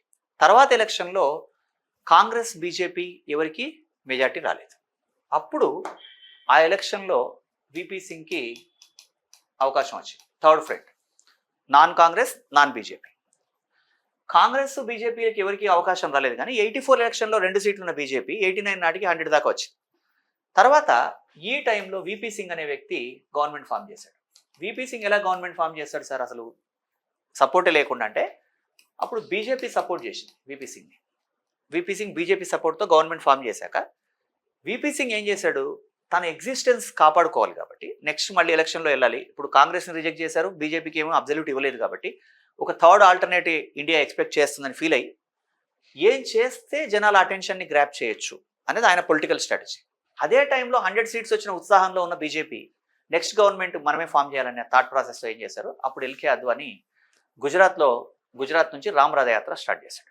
రామ్ రథయాత్ర స్టార్ట్ చేసిన తర్వాత బీహార్లో లాలూ ప్రసాద్ యాదవ్ ఆర్జేడీ సీఎం ఉండే, ఆయన ఏం చేశాడంటే వాళ్ళు కూడా విపి సింగ్ గవర్నమెంట్లో భాగమే, లాలూ ప్రసాద్ యాదవ్ కూడా. అద్వానీ చరిష్మా పెరిగితే మళ్ళీ బీజేపీ గవర్నమెంట్ ఫామ్ చేస్తుంది కాబట్టి ఏదో ఒక రకంగా ఈ రథయాత్రను ఆపాలని చెప్పేసి అక్కడ state government, law and order state government state లిస్ట్లో ఉంటుంది కాబట్టి లాలూ ప్రసాద్ యాదవ్ ఏం చేశాడు, అద్వానీని అరెస్ట్ చేశాడు, చేయించాడు. ఇది జరిగిన తర్వాత విపి సింగ్ కూడా సపోర్ట్ చేశాడు. ఆటోమేటిక్గా వీళ్ళ గవర్నమెంట్ సపోర్ట్తో, వీళ్ళ పార్టీ సపోర్ట్తో గవర్నమెంట్ రన్ చేస్తూ వాళ్ళ లీడర్ని అరెస్ట్ చేస్తే ఏమవుతుంది, విత్డ్రా చేశారు. ఇక్కడ ఆయన ఏం చేశాడు, ఈ పీరియడ్లోనే ఈయన రామ్ రథయాత్ర స్టార్ట్ చేయగానే 1980లో ఇచ్చినటువంటి మండల్ కమిషన్ రిపోర్ట్ ఇంప్లిమెంట్ చేశాడు. 27% రిజర్వేషన్ ఫర్ ద ఓబీసీస్. అంటే ఈయన హిందుత్వాలో కమండల్ అంటారు, ఇట్లా శాపం పెట్టేది. అద్వానీ కమండలాన్ని ముందుకు తీసుకొస్తే అద్వానీని అడ్డుకోవడం కోసం విపి సింగ్ మండల్ రిపోర్ట్ అడ్డుపెట్టాడు. దాంతో ఏమైంది అంటే అద్వానీ అరెస్ట్ అయిపోయాడు. విపి సింగ్ గవర్నమెంట్కి బీజేపీ తన సపోర్ట్ విత్డ్రా చేసింది, విపి సింగ్ గవర్నమెంట్ పోయింది. విపి సింగ్ గవర్నమెంట్ పోగానే తర్వాత మళ్ళీ ఇంకా ఆప్షన్ లేక చంద్రశేఖర్ వచ్చాడు, చంద్రశేఖర్ రిజైన్ చేశాడు. తర్వాత మళ్ళీ 1991లో పివి నరసింహారావు వచ్చాడు. 1991లో వచ్చిన పివి నరసింహారావు 2 చేంజెస్ ప్రపోజ్ చేశాడు మండల్ కమిషన్ రిపోర్ట్. ఒకటి ఏంటి అంటే బీసీలో ఫార్వర్డ్ బీసీస్ ఎవరైతే ఉంటారో, అంటే అభివృద్ధి చెందిన బీసీస్ ఎవరైతే ఉంటారో వాళ్ళకి రిజర్వేషన్ అవసరం లేదు. Forward BCs are not required the reservations. Second, EBC economically backward class వాళ్ళకి 10% రిజర్వేషన్ ఇవ్వాలి. ఈ 2 ఎవరి ప్రపోజల్స్? PV Narasimha Rao proposals. ఇమీడియట్గా ఈ విషయాలు రెండింటిని కూడా ఛాలెంజ్ చేయడం జరిగింది. అదే మండల్ కమిషన్ కేసు లేదా ఇందిరా సహాని కేసు. ఈ మండల్ కమిషన్ కేసులో సుప్రీంకోర్టు ఏం చెప్పింది అంటే పివి నరసింహారావు ప్రపోజ్ చేసిన వాటిలో ఫస్ట్ పాయింట్ ఓకే, ఫార్వర్డ్ బీసీస్కి రిజర్వేషన్ అవసరం లేదంటే క్రిమిలేయర్, తర్వాత అదే వచ్చింది. రామానందన్ కమిటీ అని ఒక కమిటీ అపాయింట్ చేశారు, తర్వాత క్రిమిలేయర్ వచ్చింది. కానీ ఈబీసీకి 10% రిజర్వేషన్ అంటే as per constitution reservations base economical backwardness కాదు కదా. అలాంటప్పుడు ఎకనామికలీ బ్యాక్వర్డ్ అంటే ఎవరు? Who born in forward community and economically backward. ఈ second proposal again is the basic structure అని కొట్టేసి ఎప్పుడు 92లో సుప్రీంకోర్టు ఈ విషయం చెప్పింది. ఈ విషయం చెప్పిన తర్వాత మండల్ కమిషన్ కేసులో ఈ విషయం చెప్పిన తర్వాత ఈబీసీ రిజర్వేషన్లు ఇవ్వడం పాసిబుల్ అవ్వలేదు ఎవరికి? ఎకనామికలీ బ్యాక్వర్డ్ క్లాస్కి. కానీ ఈలోపు ఎస్సీ ఎస్టీస్కి మిగతా కమ్యూనిటీస్కి రకరకాల రిజర్వేషన్లు, ప్రమోషన్లు, రిజర్వేషన్లు ఇలాంటివన్నీ వచ్చేసాయి. డిఫరెంట్ స్టేట్ గవర్నమెంట్స్ ఏం చేశాయంటే ఫార్వర్డ్ కమ్యూనిటీకి రిజర్వేషన్ ఇవ్వడం కోసం ట్రయల్ చేశాయి. కానీ ప్రతి చోట కోర్టు ఏం చేస్తుంది, రిజర్వేషన్ బేస్ ఏం కాదు, క్యాస్ట్ కాదు, రిజర్వేషన్స్ బేస్ ఎకనామికల్ బ్యాక్వర్డ్నెస్ కాదు అని కొట్టేస్తూ వచ్చింది. ఇప్పుడు మీకు ఇక్కడ గుర్తుపెట్టుకోండి, పొలిటీషియన్స్ ఏం చేస్తారంటే వాళ్ళ క్యాస్ట్ ఇవన్నీతో సంబంధం ఉండదు, ఓట్ బ్యాంక్ ఏ రకంగా చూసుకోండి. ఏం చేస్తే అప్పర్ క్యాస్ట్లో ఉన్నటువంటి వాళ్ళ ఓట్ బ్యాంక్ని క్యాప్చర్ చేయొచ్చు అని బాగా ఆలోచించిన తర్వాత నరేంద్ర మోడీ గవర్నమెంట్ ఏం చేసింది అంటే ఇక్కడ 2019లో 103 అమెండ్మెంట్ చేసేసి ఇక్కడ ఈబీసీని కొట్టేసింది కదా, ఎకనామికలీ బ్యాక్వర్డ్ క్లాస్ అంటే. కాన్స్టిట్యూషన్ మొత్తం వాళ్ళు ఫిల్టర్ చేసి చూశారు. చూస్తే డైరెక్టివ్ ప్రిన్సిపల్స్ ఆఫ్ స్టేట్ పాలసీలో ఒక ఆర్టికల్ ఉంది, ఆర్టికల్ 46. ఆర్టికల్ 46 ఏం చెప్తుందంటే government is having responsibility to protect the educational and employment benefits of the SC, ST, EWS. Article 46లో ఏమనుందంటే ప్రభుత్వం ఎస్సీలు, ఎస్టీలు, ఎకనామికలీ వీకర్ సెక్షన్స్, ఆర్థికంగా వెనుకబడ్డ వర్గాల ప్రయోజనాల్ని కాపాడాలి. అక్కడ కాన్స్టిట్యూషనల్ ఇంటెన్షన్ లో లెవెల్లో ఎవరైతే ఉన్నారో వాళ్ళనే. కానీ ఈబీసీ అనే వర్డ్ యూజ్ చేస్తే సుప్రీంకోర్టు కొట్టేస్తుంది కాబట్టి చాలా తెలివిగా ఏం చేశారు, ఈడబ్ల్యూఎస్ అన్నారు. ఇది nothing but implementation of article 46. ఇది ఈబీసీ రిజర్వేషన్ అంటే ఫార్వర్డ్ క్యాస్ట్లో ఉన్న వాళ్ళకి ఇస్తున్న రిజర్వేషన్ కాదు, ఆర్టికల్ 46 యొక్క ఇంప్లిమెంటేషన్. ఓకేనా? ఈరోజు ఇండియాలో ఫార్వర్డ్ క్యాస్ట్లకి క్యాస్ట్ బేస్డ్గా రిజర్వేషన్స్ ఉన్నాయా? ఫార్వర్డ్ క్యాస్ట్ వాళ్ళకి రిజర్వేషన్స్ ఉన్నాయా ఈరోజు యాజ్ పర్ కాన్స్టిట్యూషన్? ఉన్నాయా లేవా? లేవు. ఎవరికి ఉన్నాయి? ఈడబ్ల్యూఎస్ వాళ్ళకు ఉన్నాయి. ఎస్సీ, ఎస్టీ, బీసీకి ఉన్నట్టే ఈడబ్ల్యూఎస్ వాళ్ళకు ఉన్నాయి. అంతేగాని ఫార్వర్డ్ క్యాస్ట్ ఉన్నాయా? ఈడబ్ల్యూఎస్ సర్టిఫికేట్ ఎవరు తీసుకోవచ్చు? ఫార్వర్డ్ క్యాస్ట్ వాళ్ళు తీసుకోవాలన్నారా? ఓసీ వాళ్ళు అన్నారా? అనలేదు. SC, ST, BC, minority certificate లేని వాళ్ళు అంతే కదా. అంటే ఇక్కడ పాయింట్ ఏంటంటే చాలా టెక్నికల్గా మాట్లాడుతుంది కాన్స్టిట్యూషన్. అంటే ఎస్సీ, ఎస్టీ ఇక్కడ మీరు అబ్జర్వ్ చేయండి, ఇంకా రిజర్వేషన్లకు బేస్ క్యాస్ట్ కాదు, పోనీ రిలీజియనా కాదు కదా. అంటే ఇక్కడ ఈడబ్ల్యూఎస్ రిజర్వేషన్స్ అనేది ఆర్టికల్ 46 యొక్క ఇంప్లిమెంటేషనే, కానీ ఏం కాదు, ఫార్వర్డ్ క్యాస్ట్ వాళ్ళకి రిజర్వేషన్ కాదు. ఓకేనా? రిజర్వేషన్లకు బేస్ ఏంటి? Social untouchability, educational backwardness. Caste కాదు, అలాగే ఎకనామికల్ బ్యాక్వర్డ్నెస్ కాదు కదా. కోకా సుబ్బారావు ఏమంటాడంటే వర్గం, కమ్యూనిటీ అన్నారు. ఒక కమ్యూనిటీకి రిజర్వేషన్లు ఇవ్వచ్చు అంటుంది కాన్స్టిట్యూషన్, కానీ కులం అనలేదంటారు. కానీ మనం డీప్గా అబ్జర్వ్ చేస్తే 1951లో ఫస్ట్ కాన్స్టిట్యూషన్ అమెండ్మెంట్ చేసినప్పుడు కాన్స్టిట్యూంట్ అసెంబ్లీ అయిపోయింది అప్పటికి. ఇంకా అంటే మనకి ఇంకా ఫస్ట్ లోక్సభ రాలేదు. ఫస్ట్ లోక్సభ 51 అక్టోబర్లో జరిగిన ఎలక్షన్స్ కాబట్టి 51లోనే మనం ఫస్ట్ కాన్స్టిట్యూషన్ అమెండ్మెంట్ చేసాం. కాన్స్టిట్యూంట్ అసెంబ్లీయే రాజ్యాంగ పరిషతే మనకి మొదటి పార్లమెంట్. ఫస్ట్ కాన్స్టిట్యూషన్ అమెండ్మెంట్ చేసినప్పుడు కాన్స్టిట్యూంట్ అసెంబ్లీలో రేజ్ చేసిన క్వశ్చన్ ఏంటి అంటే కమ్యూనిటీ, వర్గం అంటే ఏంటి అన్న ప్రశ్నకి అంబేద్కర్ ఆన్సర్ చేస్తూ ఏమంటాడంటే కమ్యూనిటీ అంటే నథింగ్ బట్ క్యాస్ట్, కమ్యూనిటీ అంటే కులమే అని రికార్డులో ఉంది. మీరు ఆర్గ్యుమెంట్ కమ్యూనిటీ అంటే కులమే అని వాడుకోవాలనుకుంటే అంబేద్కర్ చెప్పాడని చెప్పారు కదా. అంటే ఇక్కడ మీకు వెళ్ళి ఎప్పుడు కూడా మీ ఆర్గ్యుమెంట్కి ఎవరు అపోజ్ చేయకుండా ఉండాలంటే అది అంబేద్కరో, రాజేంద్ర ప్రసాదో, సుప్రీంకోర్టో చెప్పి ఉండాలి. అలా వాడుకోగలిగితే మనం బాగా రాసినట్టు అవుతుంది. కానీ ఇక్కడ సుప్రీంకోర్టు ఏమంటుంది, క్యాస్ట్ అని చెప్పలేదు కాబట్టి క్యాస్ట్ అనం ఏమంటారు కదా. అంటే కోకా సుబ్బారావు దాన్ని కన్సిడర్ చేయలేదు అప్పుడు కదా. సో మరి అలాంటప్పుడు రిజర్వేషన్లకు బేస్ క్యాస్ట్ కాదన్నాం. ఈ పాయింట్ వరకు క్లియర్ అండి. భారతదేశంలో రిజర్వేషన్లకు ప్రాతిపదిక కులం కాదు, ఆర్థిక వెనుకబాటుతనం కాదు కదా. కులం కాకపోవడం ఏంటి, అసలు కులమే కదా. మళ్ళీ 15లో వస్తుంది అక్కడ మాట, కులం ఎందుకో అక్కడ చెప్తా. నెక్స్ట్ ఇక్కడ దీని తర్వాత అంటే మనం ఇంకా ముందుకెళ్ళిన తర్వాత కొన్ని పదాలు అయిపోయిన తర్వాత మళ్ళీ చూద్దాం. ఇప్పుడు మనం జస్టిస్, లిబర్టీ రెండు చూసాం. జస్టిస్, లిబర్టీ తర్వాత ఈక్వాలిటీ. సో ఈక్వాలిటీ అంటే ఏంటి? ఈక్వాలిటీ అంటే there is no special privilege for one particular community. ఏదో ఒక వర్గానికి ప్రత్యేక సదుపాయాలు కల్పించకపోవడం ఈక్వాలిటీ. మరి ఇండియన్ కాంటెక్స్ట్లో ఈక్వాలిటీ అంటే ఏంటి?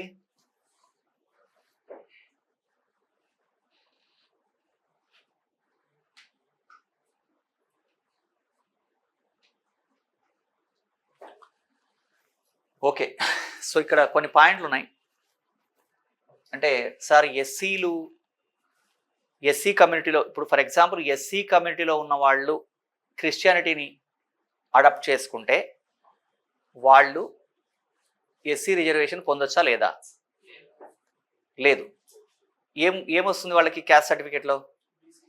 బీసీసీ వస్తుంది. ఇక్కడ వీళ్ళ పాయింట్ ఏంటంటే, ఒక సుప్రీంకోర్టు జడ్జిమెంట్ రెఫర్ చేస్తూ చెప్పారు. ఇక్కడ ఏంటి అంటే సిక్కిజం, బుద్ధిజం ఇవన్నీ కూడా, సిక్కిజం బుద్ధిజంలో ఉన్న వాళ్ళు కనుక ఎస్సీలు సిక్కిజం బుద్ధిజంని ఫాలో చేస్తే వాళ్ళు కూడా, వాళ్ళకి ఎస్సీ సర్టిఫికేటే ఉంటుంది కదా, వాళ్ళు రిలీజియన్ ఫాలో చేస్తారు కదా. సిక్, జైన్, బౌద్ధ్ ఈ కమ్యూనిటీలో ఉన్న వాళ్ళు ఒకవేళ ఎస్సీలు అయితే వాళ్ళకి ఎస్సీ సర్టిఫికేట్ ఉంటుందా ఉండదా? ఉంటుంది. మరి క్రిస్టియానిటీ తీసుకుంటే ఎస్సీని బీసీ ఎందుకు చేస్తున్నారు?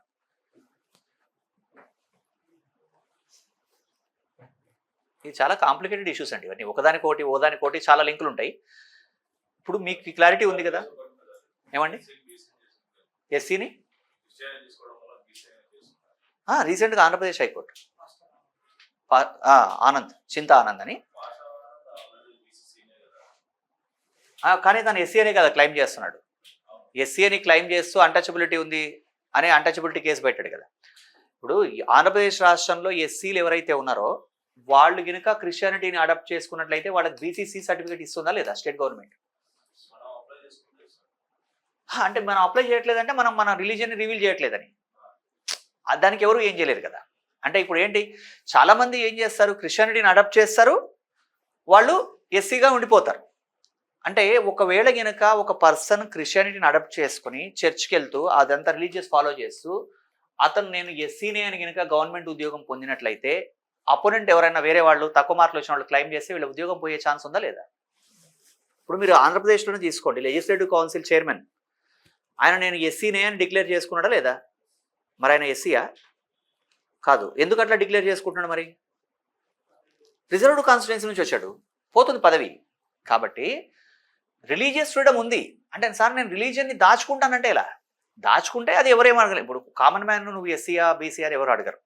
కానీ ఒక పొజిషన్ వచ్చినప్పుడు ఎవరైనా వేరే వాళ్ళు కనుక ఆపోజిట్ ఉంటే, ఇప్పుడు నేను మీకు ఇంతకుముందు చెప్పినట్టు ఖానాపూర్ కాన్స్టిట్యుయెన్సీలో ఎమ్మెల్యే మీద కేసు వేస్తే పోతుంది, అప్పుడు జాబ్ పోతుంది. ఇక్కడ పాయింట్ అది కాదు సార్. ఎస్సీ కమ్యూనిటీలో ఉన్న వాడికి ఆర్టికల్ 25 ప్రకారం ఫ్రీడమ్ ఆఫ్ రిలీజియన్ అనేది ఒకటి ఉంది కదా మనిషి అన్న వాడికి ఎవరికైనా. అలాంటప్పుడు ఈయన తన ఇష్టమైన రిలీజియన్ ఫాలో అవుతాడు. అప్పుడు బీసీసీ ఎందుకు చేస్తారు మీరు? ఆయన రిజర్వేషన్ ఎందుకు తగ్గిస్తారు? ఇది కదా డబ్బుదే కదా. మరి 25 వైలేషనే కదా అది. మరి ఎలా? రిజర్వేషన్లకు బేస్ ఏంటి? మళ్ళీ సోషల్ అన్టచబిలిటీ కదా. ఇక్కడ హిందూయిజంలో క్యాస్ట్ సిస్టంలో సోషల్ అన్టచబిలిటీ ఉంది, క్రిస్టియానిటీలో అసలు క్యాస్టే లేదు. క్రిస్టియానిటీలో క్యాస్టే లేనప్పుడు నీకు అన్టచబిలిటీ లేదు, అన్టచబిలిటీ లేనప్పుడు నీకు రిజర్వేషన్ రాదు. వాళ్ళ ఆర్గ్యుమెంట్ అది. మరి సిక్, బుద్ధు, జైన్ అంటే పార్ట్ ఆఫ్ హిందూ రిలీజియన్ నుంచే వచ్చేవి. క్రిస్టియానిటీ వేరే రిలీజియన్ ఒకటి. దాంతోపాటు సెంట్రల్ ప్రెసిడెంట్ కూడా గెజెట్ ఇచ్చాడు. సిక్, బుద్ధు, జైన్ వాళ్ళకి ఎగ్జామ్షన్ ఇస్తూ గెజెట్ ఉంది కాబట్టి వాళ్ళకి ఎస్సీ వస్తుంది. కానీ ఎస్సీ కమ్యూనిటీలో ఉన్నటువంటి పర్సన్ ఎవరైనా సరే ఒకవేళ క్రిస్టియానిటీని అడాప్ట్ చేసుకున్నట్లయితే వాళ్ళకి ఎస్సీ రిజర్వేషన్ నుంచి బీసీసీ వస్తుంది. ఇది ఎందుకు అంటే అన్టచబిలిటీ లేదు కదా అంటారు, టెక్నికాలిటీ మాట్లాడతారు అక్కడ. అది ఓకే. అంటే నువ్వు మతం ఫాలో అవనట్టే. నీకు విల్లింగ్నెస్ లేదంటే అర్థం ఏంటి? నీకు కాన్షియస్గా నువ్వు మతాన్ని ఫాలో అవనట్టే లెక్క. అంటే ఇది మీకు అక్కడ డబుల్ స్టాండర్డ్ కనబడుతుందా లేదా? అంటే ఇది ఎట్లా అవుతుందంటే ఇంట్లో వెజిటేరియన్ మాదిరి అవుతుంది. అంటే కొంతమంది వెజిటేరియన్స్ ఎక్కడ? ఇంట్లో వెజిటేరియన్స్ వాళ్ళు, బయట కాదు కదా. కొంతమంది అకేషనల్ వెజిటేరియన్స్ ఉంటారు, అంటే ఎప్పుడు వెజిటేరియన్లే కానీ ఆల్కహాల్ తీసుకున్నప్పుడే నాన్ వెజ్ తీసుకుంటారు, కానీ నేను వెజిటేరియన్ అంటారు. అట్లా డిఫరెంట్ అయిపోతుంది. ఇక్కడ కాన్స్టిట్యూషన్ ఏమంటుంది? రిలీజియస్ ఫ్రీడమ్ ఉంది కదా. అంటే ఇక్కడ ఒక పర్సన్ని మనం ఆయన ఫ్రీడమ్ని రిస్ట్రిక్ట్ చేసినట్టు అవుతుంది కదండి. ఎవరి ఇష్టం వాళ్ళది. రిలీజియస్ ఇప్పుడు గ్లోబ్లో ఏదైనా రాంగ్ రిలీజియన్ ఉంటుందా? చెడ్డ మతం ఏదైనా ఉంటుందా ప్రపంచంలో? ఇస్లాం కానీ, క్రిస్టియానిటీ కానీ, హిందూయిజం కానీ? అందుకే కులం ఏం మారట్లే. ఎక్కడ బీసీసీ అంటే కులం అనుకుంటున్నారా మీరు? బీసీసీ కులం కాదు. బీసీసీ అనేది కులం కాదండి. బీసీసీ అనేది బ్యాక్వర్డ్ క్లాస్, అంతే అంతే, కులం కాదు ఇది. అసలు కులమే కాదంటారు వాళ్ళు. మనకు అసలు స్కోప్ లేదు. ఏది బీసీలను డిసైడ్ చేసేది స్టేట్ గవర్నమెంట్, ఎస్సీ ఎస్టీని డిసైడ్ చేసేది సెంట్రల్ గవర్నమెంట్. కాబట్టి అది షెడ్యూల్డ్ క్యాస్ట్, కులమే అది. బీసీ కులం కాదు, బ్యాక్వర్డ్ క్లాస్ అది. ఓకేనా? సో ఆర్గ్యుమెంట్లు చాలా చేస్తారు. అసలు కాన్స్టిట్యూషన్లో ఏంటంటే చిన్న చిన్న వర్డ్స్కి డిఫరెంట్ ఉంటాయి. అప్పుడు ఎప్పుడో ప్రివీ కౌన్సిల్, ఒకప్పుడు సుప్రీంకోర్టు తర్వాత ప్రివీ కౌన్సిల్ అని ఒకటి మనం బ్రిటన్కి అప్పీల్ చేసేది ఉండే. సుప్రీంకోర్టు కన్నా హైయెస్ట్ కోర్టు అది. 1774లో ఏర్పాటైన సుప్రీంకోర్టు ఇండియాలో హైయెస్ట్ కోర్టు కాదు. అక్కడికన్నా ఇంకా సుప్రీంకోర్టు నుంచి కేసు ఏదైనా అప్పీల్ చేయాలంటే బ్రిటన్కి వెళ్ళాల్సి ఉండేది. గవర్నర్ జనరల్ ఒకటి రూల్ పాస్ చేశాడు. వాడి సుప్రీమసీ కోసం ఏంటంటే 7 హార్సెస్ ఉన్నటువంటి చారియట్లో హిందూ కింగ్ ఎవడు తిరగొద్దని. 7 గుర్రాలు ఉన్న రథంలో హిందూ కింగ్ తిరగొద్దు, అది వాడి రూలు. ఒకడెవడో తిరిగాడని చెప్పి వాడి మీద కేసు పెట్టారు. కేసు పెడితే ఇక్కడ కూడా కేసు కొట్టేది. నువ్వు అసలు రూల్ ఫాలో అవ్వాలి కదా, నువ్వు మమ్మల్ని సార్ అనాలి, నువ్వు సబార్డినేట్గా ఉండాలి, నువ్వే ఇట్లా గుర్రం మీద తిరుగుతావా అని చెప్పేసి ఆర్గ్యుమెంట్ చేసిన తర్వాత ఇండియన్ లాయర్స్ వెళ్ళారు, ప్రివీ కౌన్సిల్ ఆర్గ్యుమెంట్ చేశారు. మీరు హార్స్ అన్నారు సార్, దీంట్లో 6 మాత్రమే మగ గుర్రాలు, 1 మ్యూల్ ఆడగుర్రం, కాబట్టి అసలు ఇది కానే కాదు, కొట్టేయించారు కేసు. అంటే హార్స్ వేరు, మ్యూల్ వేరు. కాబట్టి టెక్నికాలిటీ వాడి కొట్టేస్తారు ఎక్కడో చోట. అందుకే గుర్తుపెట్టుకోండి, సుప్రీంకోర్టు లాయర్లు ఒక కేసుకి 3 నుంచి 4 కోట్లు ఛార్జ్ చేస్తారండి. ఒక అపియరెన్స్కి 30 లక్షలు తీసుకుంటారు. యువర్ ఆనర్ అంటే 30 లక్షలు ఇవ్వాలి. ఒకటి చెప్తాడు క్లియర్గా, ఎంత పెద్ద పొలిటీషియన్కైనా, నీ కేసు నువ్వు చేసిన తప్పులు 100 ఉన్నాయి, 100% నీకు పనిష్మెంట్ పడాలి. ఇప్పుడు ఏం చేయమంటావు? 2 ఆప్షన్స్ ఉన్నాయి నా దగ్గర. ఒకటి, వీలైతే పనిష్మెంట్ నుంచి ఎగ్జెంప్షన్ చేయిస్తా నాకున్న నాలెడ్జ్ తోటి. అదర్వైజ్ నువ్వు బతుకున్న కాలంలో నీ కేసు తేలకుండా చూస్తా. నేను పోయినా మా జూనియర్లు చూసుకుంటారు, కేసు తేలదు, మళ్ళీ వాయిదా తీసుకుందాం, మళ్ళీ ఇంకోటి పెట్టేద్దాం, అంతే. అట్లెందుకు అయింది, ఇట్లెందుకు అయింది అని 100 ఉన్నాయి లూప్ హోల్స్ అని వాడతారు. రాజ్యాంగబద్ధమైన తీర్పేనా అంటే అసలు పాస్టర్ అలా క్లెయిమ్ చేయడం కరెక్ట్ కాదు కదా. ఆయన పాస్టరే అయి ఉండి నేను ఎస్సీనని ఎందుకు చెప్పుకోవాలి? కాకపోతే ఆయన ఏం చెప్పాల్సింది, వీళ్ళు నా మీద అటాక్ చేశారని పెట్టుకోవాలి. పెట్టుకుంటే న్యాయం చేయాలి, అటాక్ చేయొద్దు. పాస్టర్ అయినా ఎవరైనా వేరే వాళ్ళు అటాక్ చేయడం తప్పు కదా, అలా వెళ్ళాల్సింది. కానీ ఆయన ఏం చేశాడు, అడ్వాంటేజ్ లభిస్తుందేమో అంటే ఆయన కొన్ని రీజన్స్ ఉన్నాయి. నాకన్నా పెద్దవాళ్ళు అసెంబ్లీలో ఉన్న వాళ్ళే ఉన్నారుగా, క్రిస్టియానిటీ ఫాలో అవుతూ ఎస్సీ సర్టిఫికేట్ ఉన్న వాళ్ళు, నన్ను ఎవరు అడుగుతారు అనుకున్నాడు బాబు. కానీ వాళ్ళు ఎవిడెన్స్ చూపించారు, ఈయన క్రిస్టియానిటీ ఫాలో అవుతున్నట్టు, ఈయన పాస్టరే అవ్వడం అనేది ఆయన ప్రాబ్లం అయిపోయింది. అది ఇక్కడ గుర్తుపెట్టుకోండి, కోర్టు ఎప్పుడు కూడా తప్పు చేసిన వాడికి పనిష్మెంట్ అయ్యేది, తప్పు చేశాడన్న ఎవిడెన్స్ ఉన్నదానికే పనిష్మెంట్. కోర్టు క్లియర్గా చెప్తుంది, మేము ఎవిడెన్స్ బేస్ మీద పనిష్మెంట్ వేస్తాం తప్ప మీరు తప్పు చేయలేదంటే తప్పు చేయకుండా ఉండొచ్చు, మీరు మాకు తెలియదు, ఎవిడెన్స్ ఉంటే పనిష్మెంట్ వేస్తాం, లేకపోతే లేదు, అట్లా. సో ఇది. సో దీంట్లో మళ్ళీ మనకి ఇంకా కొన్ని డౌట్లు వస్తాయి. సార్ మరి అట్లాంటప్పుడు ముస్లింలకు ఎందుకు ఉన్నాయి? ఇవన్నీ మళ్ళీ రేపు మాట్లాడుకుందాం. Have a pleasant day.